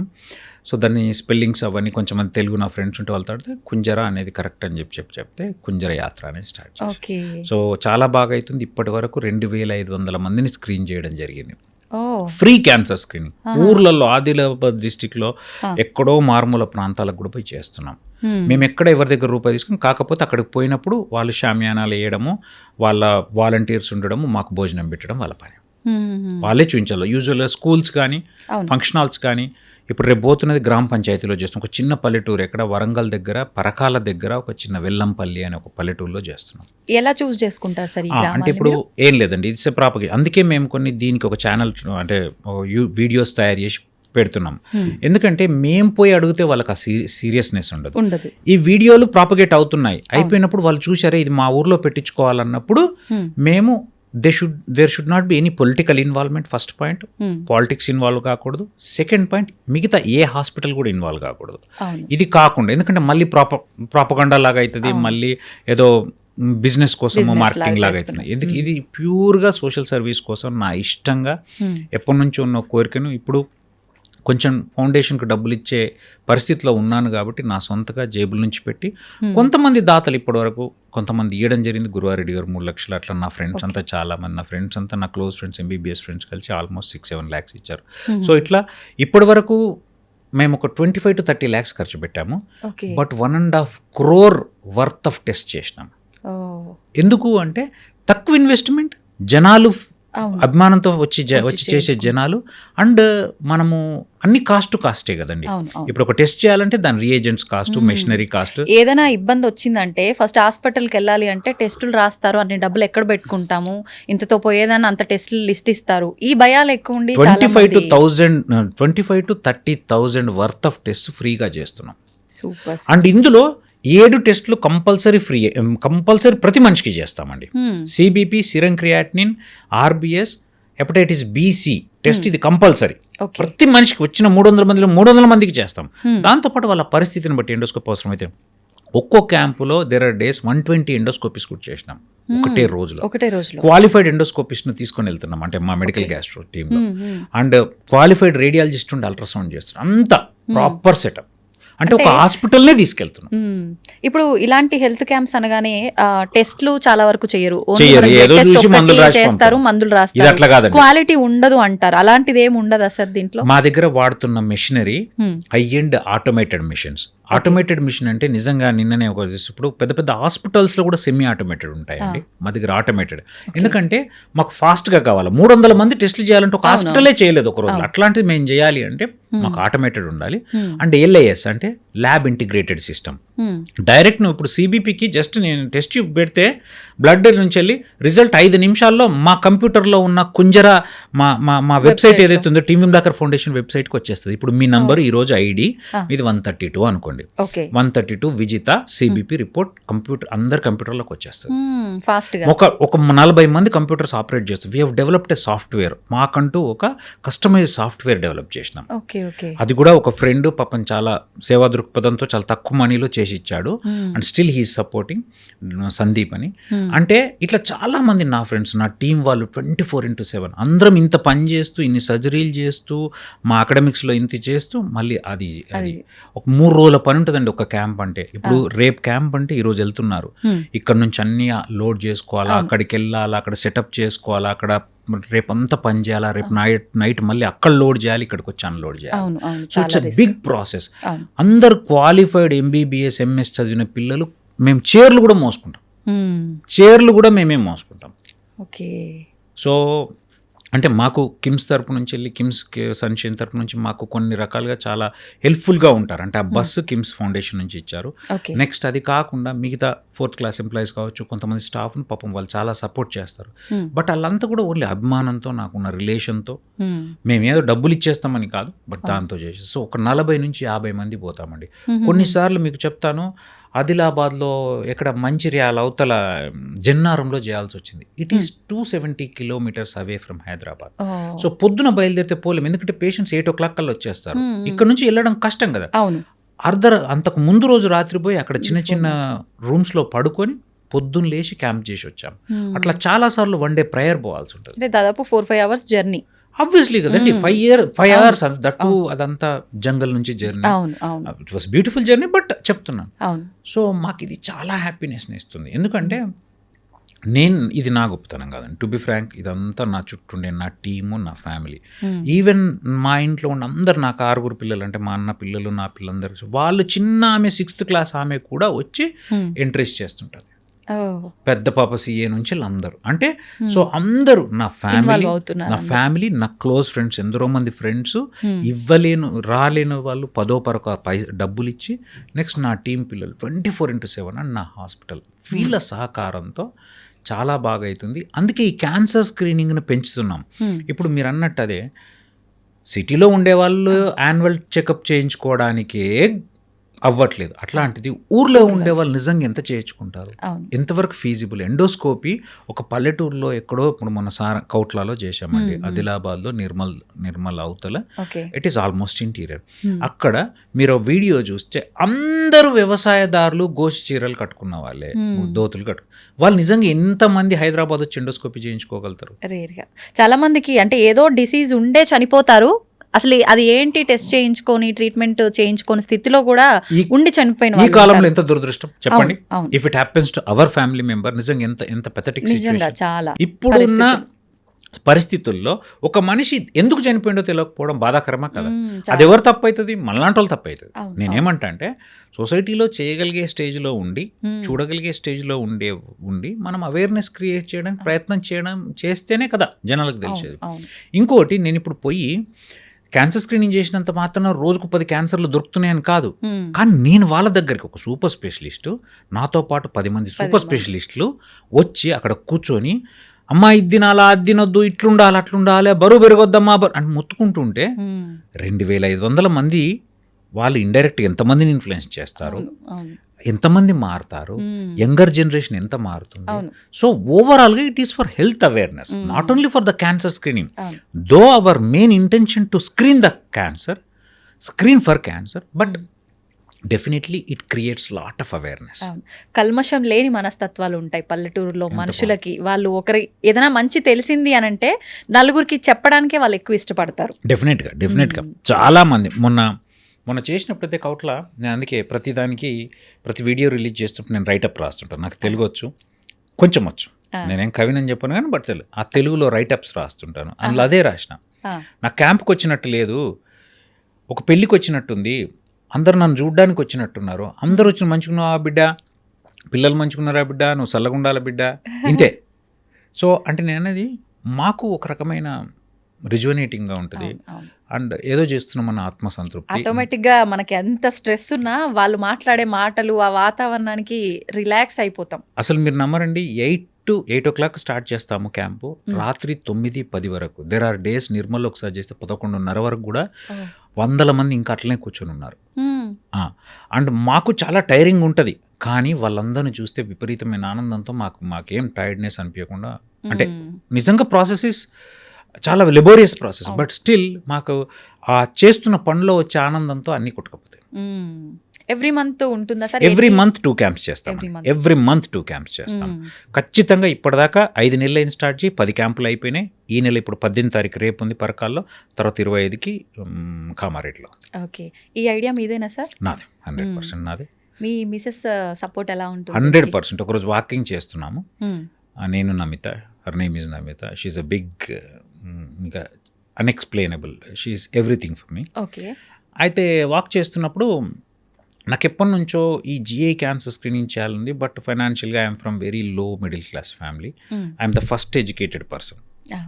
వాచ్ చూడడం మా ఇంట్లో నాకు మాత్రమే వచ్చు. సో అట్లాంటి బ్యాక్గ్రౌండ్ నుంచి వచ్చిన వాళ్ళము. సో మనకు ఫైనాన్షియల్గా we're not at all strong. So obviously first అప్పులు తీర్చుకోవాలా, తర్వాత చిన్న ఇల్లు తీసుకోవాలా అయిపోయిన. ఇప్పటి నుంచి ఒక 1-2 years నుంచి చాలా చేయాలని ఒక ఆశగా ఉంది. సో ఒకరోజు వాక్ చేస్తున్నాం, నాకు స్టిల్ ఐ రిమెంబర్ ఎక్కడ మా విల్లాలో వాక్ చేస్తున్నప్పుడు నమిత మనము ఇంకా ఫౌండేషన్ పెట్టాలి, నేను ఒక బస్ కొందాం అనుకుంటున్నాను, ఇప్పటి నుంచి వెళ్ళి ఫస్ట్ ₹1,00,000 పర్ మంత్ ట్రాన్స్ఫర్ చేసేసి ఒక 30 lakhs కాగానే లోన్ మిగతాది పెట్టి ఒక బస్ కొందాము అనగానే గుక్క తిప్పుకోకుండా ఒక్క క్షణం ఆలోచించకుండా ఎస్ విల్ డూ అని. So without her I'm nothing. అంటే తను ఆలోచన, అంటే తన సపోర్ట్ లేకుండా she believe strongly that what ever this fellow things is for the sake of others అని స్ట్రాంగ్గా నమ్ముతుంది. నలుగురు మంచి కోసమే, ఏదైనా మంచి కోసమే చేస్తాడు నా నమ్ముతుంది. సో అన్నాక అంటే ఇంకోటి నేను ఈ ప్రాసెస్లో నేను అర్థం చేసుకున్నది ఏంటంటే, నేను May 9th 8th ఇది నమితతో డిస్కస్ చేయడం జరిగింది. ఆ రోజు ఒక ఫ్రెండ్కి ఫోన్ చేసి రిజిస్ట్రేషన్ చేయాలి, నాకు ఫౌండేషన్కి ఒక పేరు డిసైడ్ చేయండి, అది పెట్టండి, నా పేరు మీద పెడుతుంటే నాకు ఇష్టం లేదని చెప్పాను. లాస్ట్ కాల్ టీమ్ విమ్లాకర్ అని పెట్టారు. Okay, because my mentality is team actually. So nothing wrong in it. I won't look at the Vimalakar, I look at the only team. So ఆ పేరు పెట్టాలి అని డిసైడ్ చేసి రిజిస్ట్రేషన్ చేసిన, అంటే నేను అనుకున్న రోజు నుంచి 1 month ఫస్ట్ క్యాంప్ చేసేసానండి. అంటే దీనికి ఎంతమంది సహకారం ఉండాలి చెప్పండి, డబ్బులే కాదు. అసలు నేను చెప్పినప్పుడు పోయి అభినయ్ గారి దగ్గరికి, అభినయ్ అంటే భాస్కర్ రావు గారి కొడుకు కిమ్స్లో, ఇట్లా అనుకుంటున్నాను, నేను బస్ కొందాం అనుకుంటున్నాను, ఇంత పెద్ద ప్రాజెక్ట్ స్టార్ట్ చేస్తున్నాను, మీకు ఒకసారి చెప్పాలి కదా అని చెప్పి, అన్న ఎందుకన్నా మీరు వద్దు, నా దగ్గర బస్సు ఉంది తీసుకొని, వాళ్ళ దగ్గర ఫౌండేషన్కి ఏదో బస్సు తీసుకున్నాను. ఫస్ట్ పెద్ద పని అయిపోయింది. తర్వాత ఒక 15-20 రోజులు దాని క్లియరెన్స్లు, బస్కి క్లియరెన్స్లు, అన్ని రకాల సర్టిఫికేషన్స్ అవన్నీ కావాలి చాలా దగ్గర. తర్వాత ఎండోస్కోపిస్ట్, యూజువల్గా ఎండోస్కోపీ మెడికల్ గ్యాస్ట్రో సర్జికల్ గ్యాస్ట్రోకి ఎట్లుంటుందంటే మేము చేయగలుగుతాం, వాళ్ళు చేయగలుగుతాం, కానీ యూజువల్గా మేము సర్జరీల పార్ట్కే ఉంటాం, వాళ్ళు ఎండోస్కోపీలు చూసుకుంటారు. సో మేము చేస్తే అది లాంగివిటీ ఉండదేమో, మళ్ళీ ఎవరైనా హర్ట్ అవుతారేమో బాధతో, నా క్లోజ్ ఫ్రెండ్ నా టీమ్మేటే డాక్టర్ రోహన్ రెడ్డి అని ఉంటారు, పోయి కూర్చోబెట్టి రోహన్కి ఇట్లా అనుకుంటున్నాను, అన్న ఐఎమ్ దేర్ విత్ యూ, నేను సపోర్ట్ చేస్తాను. అంటే ఎంత గొప్ప మనస్తత్వం ఉండాలండి ఇట్లా. సో డబ్బులు నేను పెట్టుండొచ్చు, నేను కాదనట్లేదు, చాలామంది కూడా ఎంతో కొంత ఇచ్చిండు, but commitment of others and ఎదుటోళ్ళ నమ్మకం మన మీద, బేసికల్గా వాళ్ళకి మన మీద ఉండే నమ్మకం అనేది చాలా చాలా ఇంపార్టెంట్. సో నేను అనుకున్న దానికంటే ఫాస్ట్గా జరిగింది ప్రోగ్రామ్, మీరు నమ్మట్లేదు కానీ, అంటే అనుకున్న దానికంటే చాలా ఫాస్ట్ జరిగింది. ఎంతమంది వస్తారు, మేము వాలంటీర్స్ చేస్తామండి. మొన్న ఒక చిన్న ఇన్సిడెంట్ చెప్తాను. ఒక పేషెంట్ నా టీంలో దినేష్ రెడ్డి అని ఉంటాడు, నా next consultant, is my close friend. వాని ఫ్రెండ్ వాళ్ళ తమ్ముడు ఎవరో హాస్పిటల్లో చూడడానికి వచ్చాడు, మన సన్షైన్ హాస్పిటల్కి. వచ్చినప్పుడు అన్న నేను ఇట్లా వచ్చినా అంటే కలవడానికి వస్తా అంటే సరే కలువురు అని వస్తే, నా ఓపీ అంత ఒకటే ఓపీ కదా. సో నా పక్క రూమ్లో దినేష్ రూమ్, కలవడానికి వచ్చినప్పుడు నా బోర్డు చూసి, అన్న డూ యూ నో హిమ్ అని అన్నాడు. Do you know him Indra, is my brother and is my boss bus. Do you know him ఇందే, మేమంతా ఒకటే టీం కదరా అన్న. అవునా అన్న, ఐ ఫాలో హిమ్ అన్న ఒకసారి కల్పిస్తారా అన్నాడు. అంటే దాని ముందర కల్పిస్తే, ఇప్పుడే సర్జరీ నుంచి వచ్చిన తర్వాత కల్పిస్తాను, జస్ట్ కల్పించు. ఈ స్టేస్ ఇన్ యూకే, యాక్చువల్గా యూకేలో ఉంటాడు. నాకు ఇప్పటికీ ఆయన పేరు కూడా ఏదో చెప్పాడు, బట్ మర్చిపోయాను. I will be in touch with him. But అంటే వచ్చి ఒకసారి కలిపి అన్న అంటే వచ్చి నా దగ్గరకు వచ్చి పాపం ఎంతో ఆప్యాయంగా, ఎంతో సార్ నేను మిమ్మల్ని ఫాలో అవుతా, మీరు గ్రేట్, అది ఏదో చెప్పాల్సిన అన్నీ చెప్పిండు. చెప్పి sir I want to contribute for your Kunjara Yatra, how should I do అంటే, మీ ఇప్పటిదాకా ఓపెన్ చేయలేమండి, తెలిసిన ఫ్రెండ్స్ చేయడం తప్ప ఓపెన్గా మీరు డొనేషన్స్ ఇవ్వమని వేయాలని.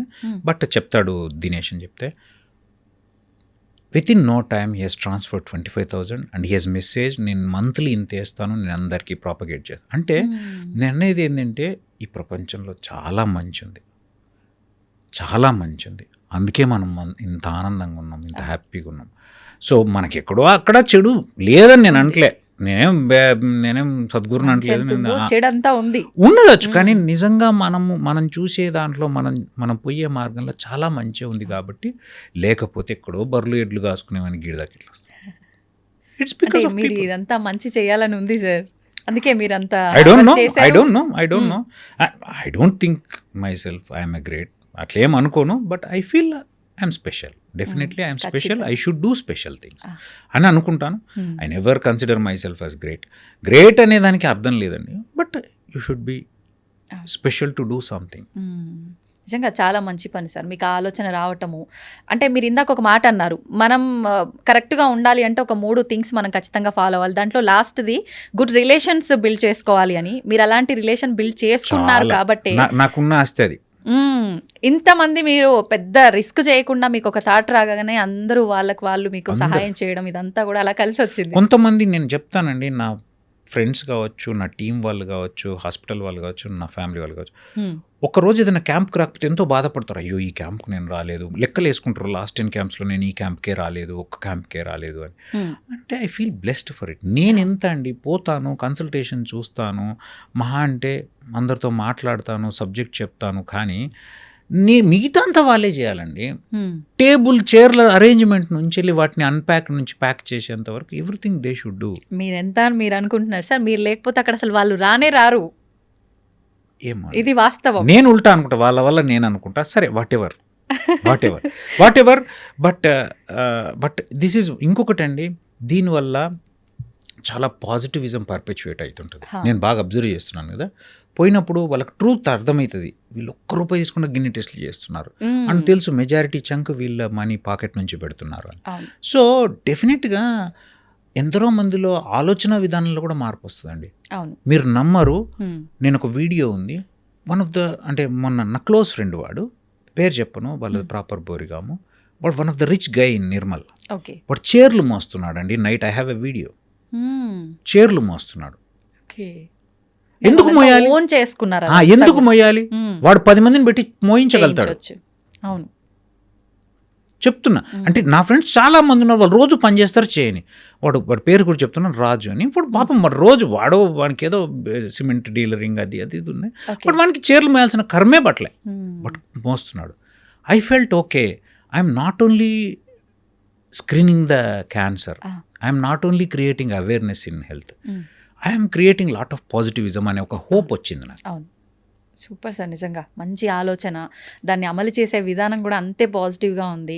ఎప్పుడన్నా క్యాంప్కి రండి, చాలా బాగుంటుంది. తప్పకుండా సార్, ట్రై చేస్తాను. ఇట్ ఈస్ లైక్ వన్ ఖచ్చితంగా ఆన్ సైట్ మిగతా టీవీలో ఉన్న చాలా మంది యాంకర్స్, నాకు పేర్లు చెప్పడం ఎందుకంటే వాళ్ళంతా ఆన్ సైట్ చేద్దామని అన్నారు. తప్పకుండా మీ అందరితో ఒకసారి చూసి, ఎందుకంటే మీ రోల్ చాలా ఎక్కువ అండి. జస్ట్ ఏదో నేను ఇప్పుడు మీతో మాట్లాడుతున్నాం కాబట్టి మిమ్మల్ని బోస్ట్ చేయట్లేదు. మేము ఎంత చెప్పినా మీరు దేన్నైనా పైకి తీసుకుపోగలుగుతారు, ఎట్ టైమ్స్ దేన్నైనా కూల్చగలుగుతారు. అంటే I mean if you feel no not like that, అంటే నిజం కదా, ఇప్పుడు నిజంగా చెడ్డదని చూపించగలుగుతారు కదా.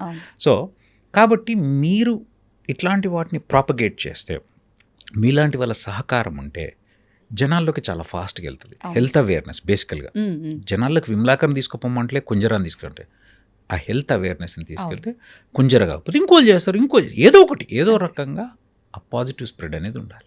అవును, నిజంగా సార్, సూపర్ ఐడియా నిజంగా మీది. వెళ్ళే విధానం అంతా కూడా చాలా పాజిటివ్గా ఉంది. ఇంకా ఫ్యూచర్లో మీకు అందరి ద్వారా మంచి సపోర్ట్ రావాలని, దీని ద్వారా అందరూ కూడా మంచి ట్రీట్మెంట్ తీసుకోవాలని తీసుకుంటారు. నేను కూడా థ్యాంక్ యూ సార్. నిజంగా ఇంత మంచి కాన్సెప్ట్ మీరు తీసుకున్నందుకు నేను థ్యాంక్ యూ చెప్పడం అనేది తక్కువే. చాలా మంది అంటే చూస్తుంటాం కదా, ఇలాంటివి ఎంత డాక్టర్ అయినా ఎంత ఆస్తి ఉన్నా కూడా చెయ్యాలని ఒక తపన వచ్చినా కూడా ముందుకు తీసుకెళ్లడం అనేది అసలు నిజంగా చాలా మంచి. ఇక్కడ ఒక పాయింట్ చెప్తా, మీరు అన్నారు కాబట్టి ఆస్తి ఉండాలి, ఇవ్వడానికి ఉండాల్సిన అవసరం లేదు. ప్లీజ్ నోట్ దిస్, ఇవ్వడానికి ఇవ్వాలనే గుణం ఉండాలంతే. అవును, కోట్లున్నా వాడికి ఒక కోటి తక్కువ అనిపిస్తుంది, ఇయ్యడు. లేదా 30 ఏళ్ళప్పుడు అనుకుంటాడు 50 ఏళ్ళకి ఇస్తాడు. ఎప్పటికప్పుడు 10 ఉంటే 2 పెట్టే గుణం ఉన్నాడు, ఎప్పుడు పెడతాడు. నేనని కాదండి, ఎవరైనా చాలా మందిని చూడు. సో పెట్టడానికి, ఇవ్వడానికి, చెయ్యడానికి ఉండాల్సిన అవసరం లేదు. చెయ్యాలనే గుణం ఉంటే చాలు. ఎంతో కొంత నీకైనంత, చేతనైనంత, అది ఎంతన్నా కావచ్చు, అర్థమవుతుంది. ఎంతో కొంత నీకు చేతనైనంత. సో కాబట్టి ఏం లేకపోతే వచ్చి నిజంగా అన్నట్టు ఆ చేరే మోస్తాం. నాకు చేతనే, నేను చేరే మోయగలితే చేరే మోస్తాను. లేకపోతే ఏదో డేటా ఎంట్రీ చేస్తా. నా చిన్న కూతురు ఉంటుంది, she 6th class, she enters vitals. ఆమెకేమొచ్చు వైటల్స్ ఎంటర్ చేస్తుంటుంది, పల్స్ బీపీ పేషెంట్ రాగానే హైట్ వెయిట్ ఎంటర్ చేస్తుంటుంది. 6th క్లాస్ అమ్మాయి, okay but she's happy, she feel so proud, she feel so happy to do. మనం ఏం అందరం అన్ని చేయాలని ఏం లేదండి, తనకైనంత. అంటే ఇప్పుడు ఇవాళ రేపు ఎలా ఉన్నారంటే కొంచెం ఒక ఇమేజ్ వచ్చింది అనగానే యాటిట్యూడ్ పెరిగిపోతుంది, ఆటోమేటిక్గా ఒక గుణం మీరు అన్నారు కదా అన్ని రకాలుగా దాన్ని కోల్పోతారు, తెలియకుండానే కోల్పోతారు. కానీ అది మీ దగ్గర ఎక్కడా కనిపించట్లేదు. సూపర్ స్టార్, అదే మీ ద్వారా మీ పిల్లలకు కూడా వచ్చింది. అంటే కింద నుంచి వచ్చినామండి మేము, బర్రెలు. నేను ఎంబీబీఎస్ సీట్ వచ్చినప్పుడు కూడా బర్రెలు గాయనికి పోయేటోని, బర్రెలు గాయనికి వ్యవసాయం పనులు చేస్తూనే. నాకు మాది కంప్లీట్ వ్యవసాయ కుటుంబం. ఐ డిడ్ ఎవ్రీథింగ్, పాలమ్మిన అంటే అట్లానే కాదు, అన్ని వ్యవసాయ పనులు చేసినాను. అన్ని అంటే మేము పాల వ్యాపారం చేసేవాళ్ళము, పాలు అమ్మడానికి వెళ్ళటోని, కూరగాయలు అమ్మేవాళ్ళము. నేను I was a newspaper boy, Andhra Jyothi newspaper వేసేవాడిని. సో మాకు ఇంకా పెద్దగా అన్ని చూసారు అంటే అట్లా అన్ని చూసినా నేను, బట్ ఏమో అంటే కొమ్ములు వచ్చేయడానికి ఏం లేదని నేను నమ్ముతా. ఇప్పుడు సరే నేను పెద్ద సర్జరీలు చేయొచ్చు, నేషనల్ లెవెల్లో అంటే మంచిగా ఒక సర్జన్గా గుర్తింపు ఉండొచ్చు ఎంతోమందికి, బట్ అందులో పెద్ద నీలిగేదానికి ఏం లేదండి. ఇప్పుడు మీ ఫీల్డ్లో నాకేం తెలియదు, నా ఫీల్డ్లో మీకు తెలియదు. I'm illiterate in your field, that's it. ఇప్పుడు తరుణ్ ఉన్నాడు, కెమెరా తీస్తున్నాడు, నాకు పోతే కెమెరా ఏంటంటే నాకు ఏమో తెలియదు. I'm illiterate in his field, అర్థమవుతుందా? అట్లనే ఒక గ్యాస్ట్రైటిస్ అంటే ఆ పిల్లోడికి తెలిసి ఉండకపోవచ్చు, అంతే తప్ప నాకన్నీ తెలుసు అని నీలిగేదానికి ఏం లేదండి. నీలిగేదానికైతే జీవితంలో ఎవ్వరికీ ఏం లేదు, ఎవ్వరికి, నాకే అని కాదు, ఎంత గొప్ప వాళ్ళకైనా. చాలామంది నేను కొన్నిసార్లు అబ్జర్వ్ చేస్తే బాధేస్తే, సోకాళ్ళు పెద్ద మనుషులు టీవీలలో మాట్లాడేవాళ్ళు, వాళ్ళతో 1 to 1 మాట్లాడుతున్నప్పుడు ఎంత అంటే ఎదుటోడిని మాట్లాడనీయకుండా అన్నీ నాకు తెలిసిన తత్వంతో మాడుతుంటారు. ఐ మీన్ వాళ్ళు మళ్ళీ టీవీలో ముందుకు రాగానే అన్నీ చెప్తారు. అండ్ నాకు అది ఎందుకంటే నేను చాలామంది పెద్దవాళ్ళతో ఇంటరాక్ట్ అవుతుంటా, నాకు అనిపిస్తుంటుంది అంటే అన్నీ తెలుసు అనే భావం ఏంది బాస్ అన్న, నాకు అస్సలు నచ్చదండి అది. అన్నీ ఎందుకు తెలుస్తాయి, ఎట్లా తెలుస్తాయి, ఎట్లా తెలుస్తాయి? నేను కంప్యూటరా, అన్నీ ఎట్లా తెలుస్తాయండి? ఎందుకు ఇప్పుడు ఒకటి చెప్తున్నప్పుడు వినడం, మేబీ నాకు తెలియకపోవచ్చు, విన్నాక నీకు తెలిసిన నీ ఎక్స్పీరియన్స్ డెఫినెట్గా మ్యాటర్ అవుతుంది, నేను కాదన్ను, నీ ఎక్స్పీరియన్స్ కాదని ఎవడు అన్ను.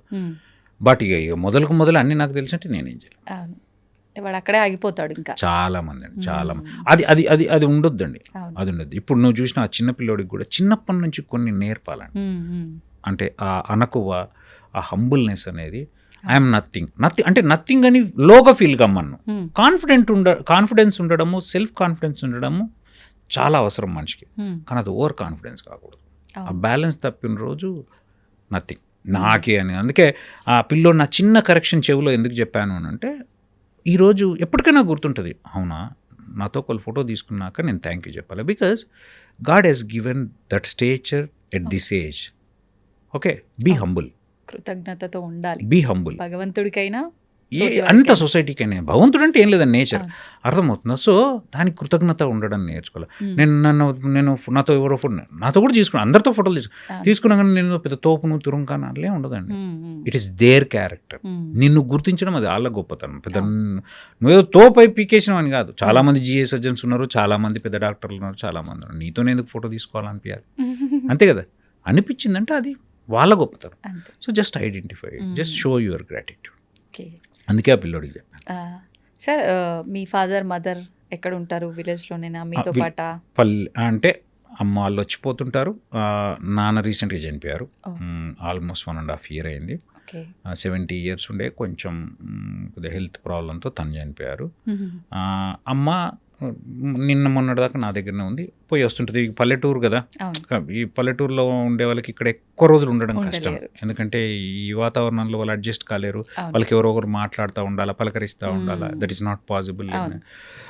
సో అది నాకు ఇంకిద్దరు అన్నలు, పెద్దన్న కూడా ఆల్కహాలిజంతో చనిపోయాడు. సో తను ఆల్కహాలిక్ అడిక్ట్ ఉండి, నేను డి అడిక్షన్ సెంటర్లో చాలాసార్లు వేసి కుడ్ నాట్ రికవర్.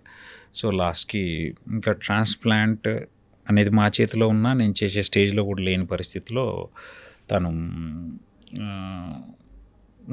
ఒక 2.5 years అయింది తను పెద్దన్న. రెండో అన్న ఉన్నాడు, తనకు ఏం చదువుకోలేదు, తను వ్యవసాయమే చేస్తాడు. తను కూడా ఆల్కహాలిక్ అడిక్ట్ ఉండే. Hmm. సో తను 1 year డి అడిక్షన్ సెంటర్లో వేసి ఇప్పుడు మంచి చేసుకున్నాను, ఇప్పుడు బాగున్నాడు, ఇప్పుడు అసలు తాగట్లేదు. ఓకే.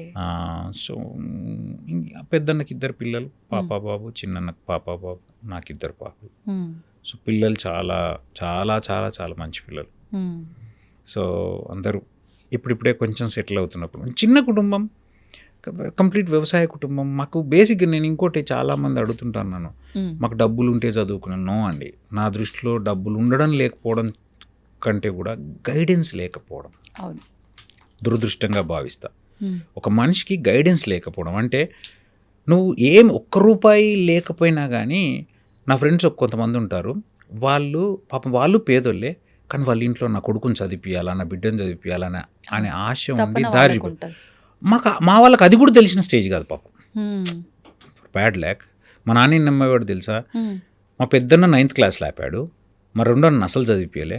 నన్ను కూడా ఏంది ఆయన ఉద్దేశం 10thలో ఆపాలని. ఎందుకంటే మా నాన్న దృష్టిలో మనకెందుకురా చదువు, ఓన్లీ బోర్డు చదవడం, బోర్డు చదవడం వస్తే చాలు ఆయన ఉద్దేశం, ఏదో లెక్కలు రాసుకోవడానికి వస్తే చాలు ఆయన ఉద్దేశం. ఎందుకంటే మేము రెడ్డిలు ఓసీ కాబట్టి మనకి జాబులు రావు అనే ఒక థాట్ ప్రాసెస్లో ఉన్నది. బట్ నేను స్ట్రాంగ్గా నమ్మేది అంటే ఆ గైడెన్స్ ఉండాలి. అండ్ ఒక్కళ్ళు బాగుపడితే కుటుంబం నుంచి ఆ కంప్లీట్ ఫ్యామిలీ అప్లిఫ్ట్ అవుతుంది.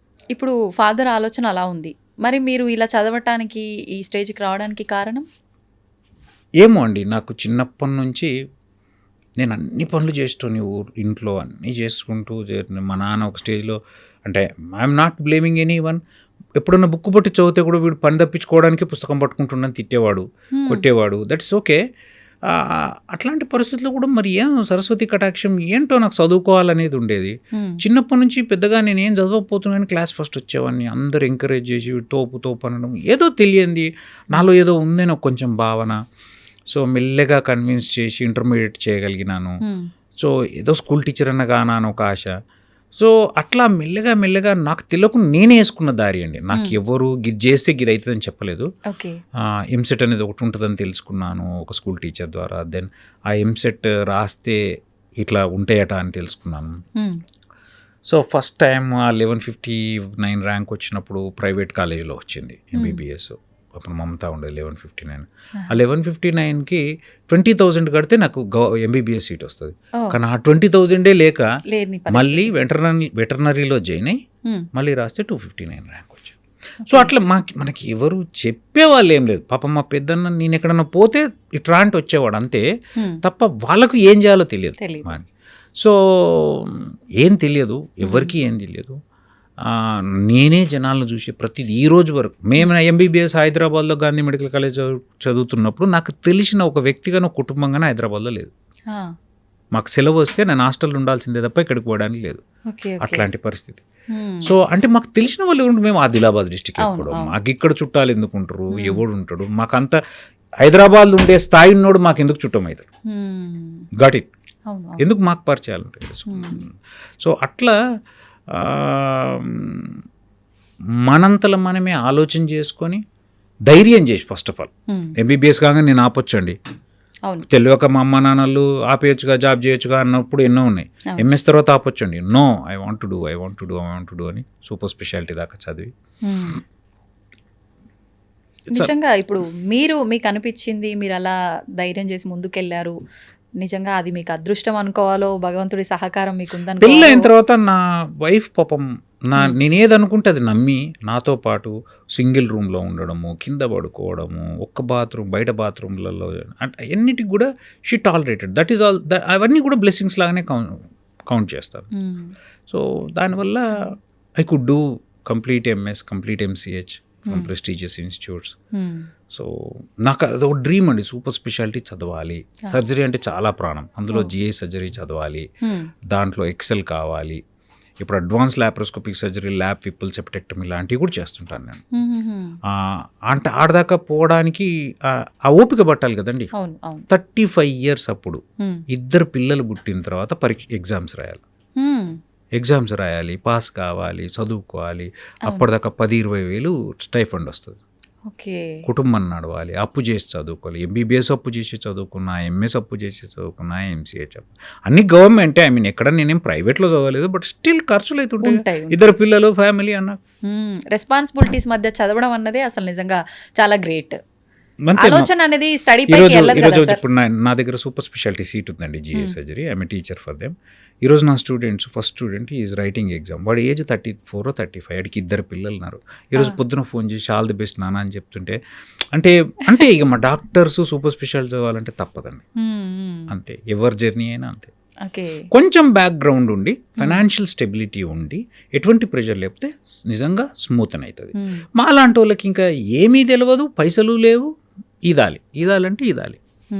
ఇప్పుడు డాక్టర్ చదవాలి అని అంటే ఎప్పుడు చూసినా పుస్తకాల పురుగులా ఉండాలి, నిద్రపోయిన ఆ సమయం తప్ప మిగతా టైం అంతా బుక్ ముందే ఉండాలంటారు. వాస్తవమేనా సార్? అలా చదవాలా? చదవడానికి చాలా ఉంటుంది, అది నిజమే. బట్ పుస్తకాల పురుగు అనేది ఓకే, చదువుతాం, చాలా చదువుతాం నిజం. When you compare with other professions నిజంగా మేము చాలా ఎక్కువ చదువు, అందులో డౌట్ అయితే లేదు. నేను ఒక మాట ఎప్పుడు అందరికి చెబుతాను, 2006 నుంచి వెళ్ళి 2005లో ఎంబీబీఎస్, 6 నుంచి వెళ్ళి 2016 వరకు నా ఎంసీహెచ్ కంప్లీట్ అయ్యేంత వరకు there was no day that I didn't touch the book. నిజం చెప్తాను, I'm not boasting, you can check with my wife. అంటే ఇక మాకు అది ఇన్బిల్ట్ అయిపోద్దండి. ఎంతో కొంత చదువుతాం, చదవని రోజు ఉండదు, ఎంతో కొంత ఏదో ఒకటి. ఇప్పటికే చదువుతూనే ఉండాలి. ఇప్పుడు అంటే ఫాస్ట్గా ఉంటుంది, అంటే ఏంటంటే అవసరం ఉన్నప్పుడు కొంచెం. ఇప్పుడు ఏదో టాక్ ఉంది, ఎక్కడో ఉంది, లేకపోతే ఏదైనా కొత్త సర్జరీ చేస్తున్నాం, కొంచెం చూసుకుంటాం. అండ్ నాకు వీక్లీ 2-3 క్లాసెస్ ఉంటాయి. అంటే నాకు పీజీ స్టూడెంట్స్ ఉంటారు కదా, వాళ్ళ క్లాసులు రన్ అవుతూ ఉంటాయి కదా, నేను కూర్చోవాలి కదా, వాళ్ళకు ఒక పాయింట్ చెప్పాలి, వాళ్ళకి అర్థం కాదు అర్థం చేయించాలి. వాళ్ళు చెప్పింది నుంచి వాళ్ళ నుంచి మేము ఎంతో నేర్చుకుంటాం. అంటే కొత్త బ్రషప్ అవుతుంది, అంటే మర్చిపోయిన విషయాలు. అట్లా ఎప్పుడు టచ్లో ఉంటూనే ఉంటాం. నిత్య విద్యార్థిలా ఉండాలి. అందరం నిత్య విద్యార్థులు, ఒకటి కాకపోతే ఒకటి నేర్చుకుంటాం అంతే. ఓకే, మీ పిల్లల విషయానికి వస్తే ఇప్పుడు ఖచ్చితంగా ఇంత ఇబ్బందులు పడి ఒక డాక్టర్ లాగా మీరు మా ముందు ఉన్నారు. మీ పిల్లల విషయంలో మీరు ఏమైనా ఇది చదవాలి అది చదవాలని చెప్తారా? వాళ్ళ ఇష్టమేనా? No, not at all.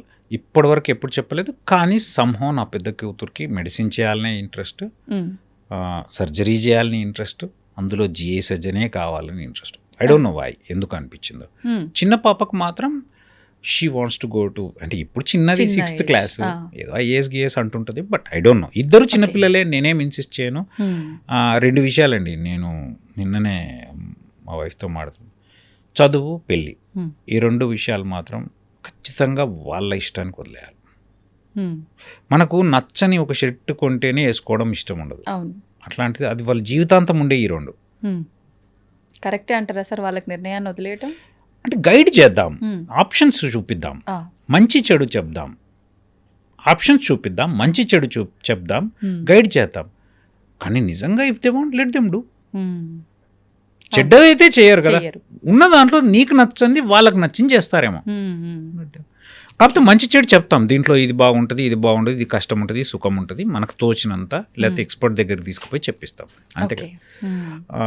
At the end of the day కొంతవరకు నా దృష్టిలో, కొంతవరకు కాదు, చాలా మటుకు ఈ 2 విషయాల్లో వదిలేయడమే బెటరు. అంటే పెళ్ళి అనేది పెద్ద టాపిక్, దాని గురించి వద్దు మనకు. Love marriage, arranged marriage sir? Arranged marriage, ఇది చాలా ఇంటర్వ్యూలో కూడా అడిగారు. అరేంజ్డ్ మ్యారేజ్, దో తన చేవెళ్ళ నాది ఆదిలాబాద్ డిస్టిక్ అయినా కానీ అరేంజ్డ్ మ్యారేజ్.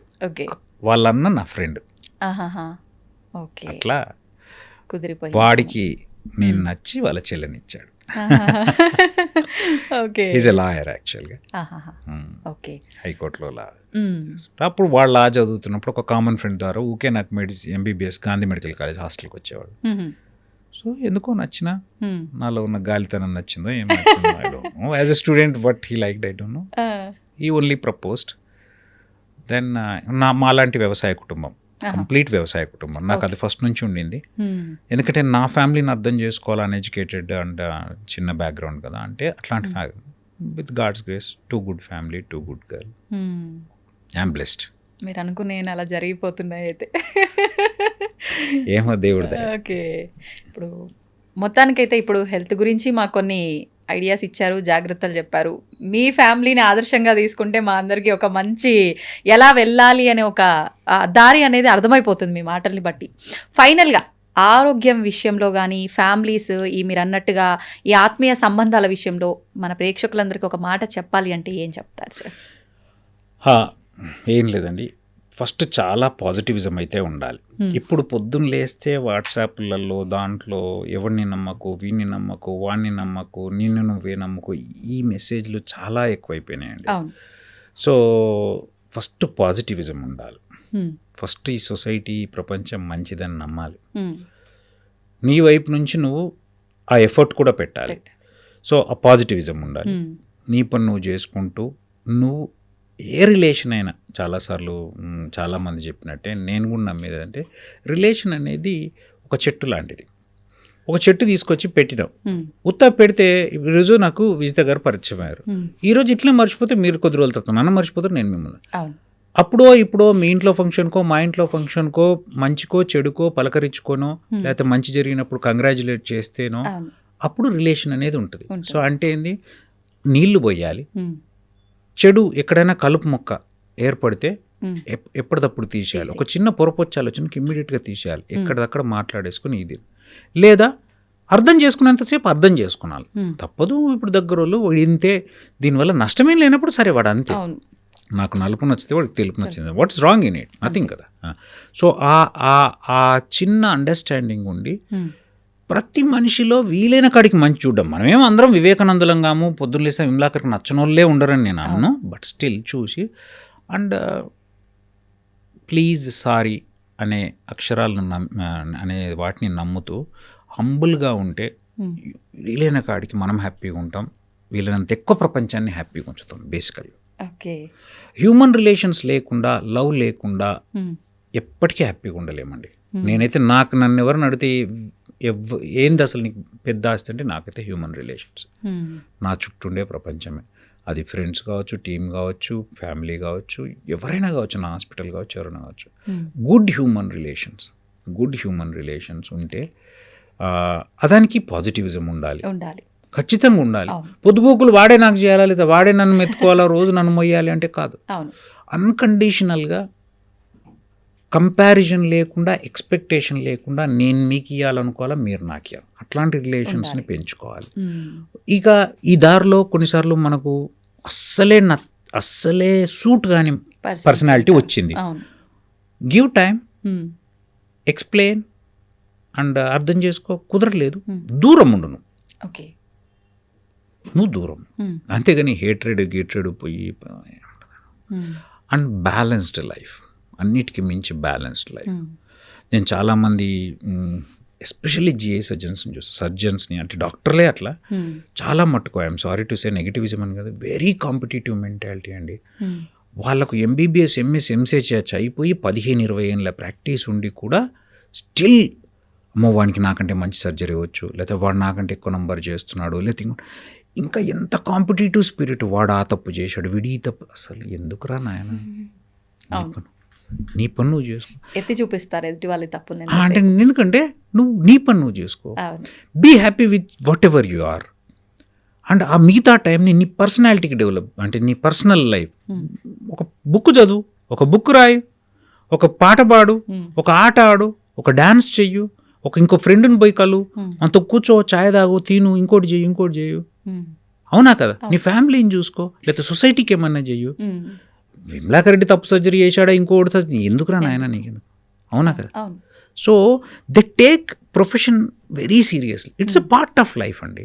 4 లైఫ్లో it's just part, but still they consider that as a life. ఇంకంతే, అదే ర్యాట్ రేస్లో ఉంటారు. సో అది లేకుండా పర్సనల్ లైఫ్కి, ఫ్యామిలీ లైఫ్కి, ప్రొఫెషనల్ లైఫ్కి, సోషల్ లైఫ్కి. నేను చాలామంది అంటే మళ్ళీ కాంట్రవర్సీ అవుతుంది, ఎందుకు చేస్తుండే ఇంత సోషల్ వర్క్, ఏదో ఇంకేదో పాలిటిక్స్. ఒరే నాయన, నేనేది, నాకెందుకు, ఏమైనా ఫ్యూచర్లో ఎట్లుంటుందని మనం ఇవ్వాలని చెప్పారు. కానీ నా ఉద్దేశం ప్రస్తుతానికి ఇది, నా ఆలోచన ఇది, నాకు ఇది చెయ్యాలనే తపన ఉంది, నేను ప్యూర్ ఇంటెన్షన్స్తో చేస్తున్నాను. అవునా కదా? సో ప్రతి ఒక్కళ్ళండి ఒకటి చేస్తున్నాం అనగానే ఇది దానికోసం అంతే, తప్పులు తప్పులని కాదు, ఏదో ఒకటి ఉంటుంది అని, ఏదో ఒకటి మనిషి మెంటాలిటీని ఏదో ఒకటి ఆశించి చేస్తాడు అని చెప్పి అది అది ధోరణిలో అది అంటే అవసరాలు ఉండవని నేను అన్నా. ప్రతి రిలేషన్లో మీరు తీసుకుంటే ఈవెన్ వైఫ్ అండ్ హస్బెండ్ మధ్య అవసరం ఉంటుంది. అవసరమే మనిషి బంధాన్ని నిలబెడుతుంది, నేను కాదన్నా. కానీ అవసరానికి మించి ఆలోచించడం నేర్చుకోవాలన్నా. ఒక జాబ్ ఉంది, జాబ్ వల్ల జీతం రాదంటలే, నేను చేసే పని వల్ల నాకు పైసలు వస్తలేవు అంటలేదు. కానీ అంతకు మించి దాన్ని గౌరవించడం, ప్రేమించడం, ఎంజాయ్ చేయడం నేర్చుకోవాలంటున్నా.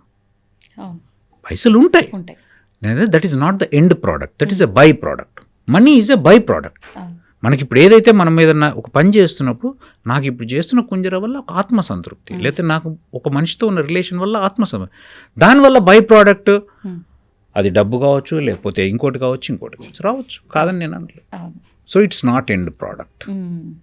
ఇలా ఉండాలంటే నిజంగా చాలా కష్టమైన పని ఇప్పుడున్న సిచ్యువేషన్లో. స్వార్థంతో నిండిపోయిన ఈ సమాజంలో ఏం లేదు, మస్తు మంది మంచి వాళ్ళు ఉన్నారు. తక్కువే సార్, మస్తు మంది ఎక్కడ ఉన్నారు. చాలా చాలా మంచిగా ఉన్నారండి. నేనైతే ఐ స్ట్రాంగ్లీ బిలీవ్. నాకు రేర్గా డిసప్పాయింటింగ్ పర్సన్స్తో ఎన్కౌంటర్ అవుతాను, నిజం చెప్తున్నా, ఐఎమ్ నాట్ లయింగ్. మరి మేబీ ఏమో నేను చూజ్ చేసుకునే వాళ్ళు అట్లుంటారా, నా లైన్లోకి అట్లా వచ్చే వాళ్ళు ఉంటారా, నా తవ్వులోకి వచ్చే వాళ్ళు అట్లుంటారా. కానీ నా లైఫ్లో నేను వీడేంట్రా అనేవాడు. మేబీ నేను ఒక్కసారి అనిపిస్తే రెండోసారి అటు దగ్గర కోనేమో, నాకు తెలియదు. అంటే ఐ డోంట్ నో, బట్ నాకైతే 99.9% I'm with extremely great and good human beings. Okay sir, డాక్టర్లు, హాస్పిటల్స్ అనగానే చాలా మందిలో కొన్ని అపోహలు ఉంటాయి. నిజంగా ఆ అపోహల నిజాలా మీ మాటల్లో తెలుసుకోవాలనుకుంటున్నా. ఏంటి అంటే, ఇప్పుడు ఒక పేషెంట్ ఎంత సీరియస్ కండిషన్లో ఉన్నా పేషెంట్ని హాస్పిటల్ తీసుకొస్తే వెంటనే ట్రీట్మెంట్ స్టార్ట్ చేయకుండా ముందు ఏదైతే వాళ్ళ ఫార్మాలిటీసు అవన్నీ ఉంటాయో అవన్నీ చేసిన తర్వాతనే పేషెంట్ని టచ్ చేస్తారు అని చెప్పి, ఇది నిజమా? సో ఇందులో రెండు ఉన్నాయమ్మా. ఒకటేంటి ఎమర్జెన్సీ, ఎలెక్టివ్. ఎమర్జెన్సీలో వచ్చేవాళ్ళు అంటే ఎమర్జెన్సీ ఈజ్ ఎమర్జెన్సీ, అది ట్రామా, యాక్సిడెంట్ కావచ్చు, లేకపోతే ఒక హార్ట్ అటాక్ కావచ్చు, లేకపోతే పేగుకు రంధ్రం పడ్డ సర్జరీ, ఎమర్జెన్సీ సర్జరీ కావచ్చు.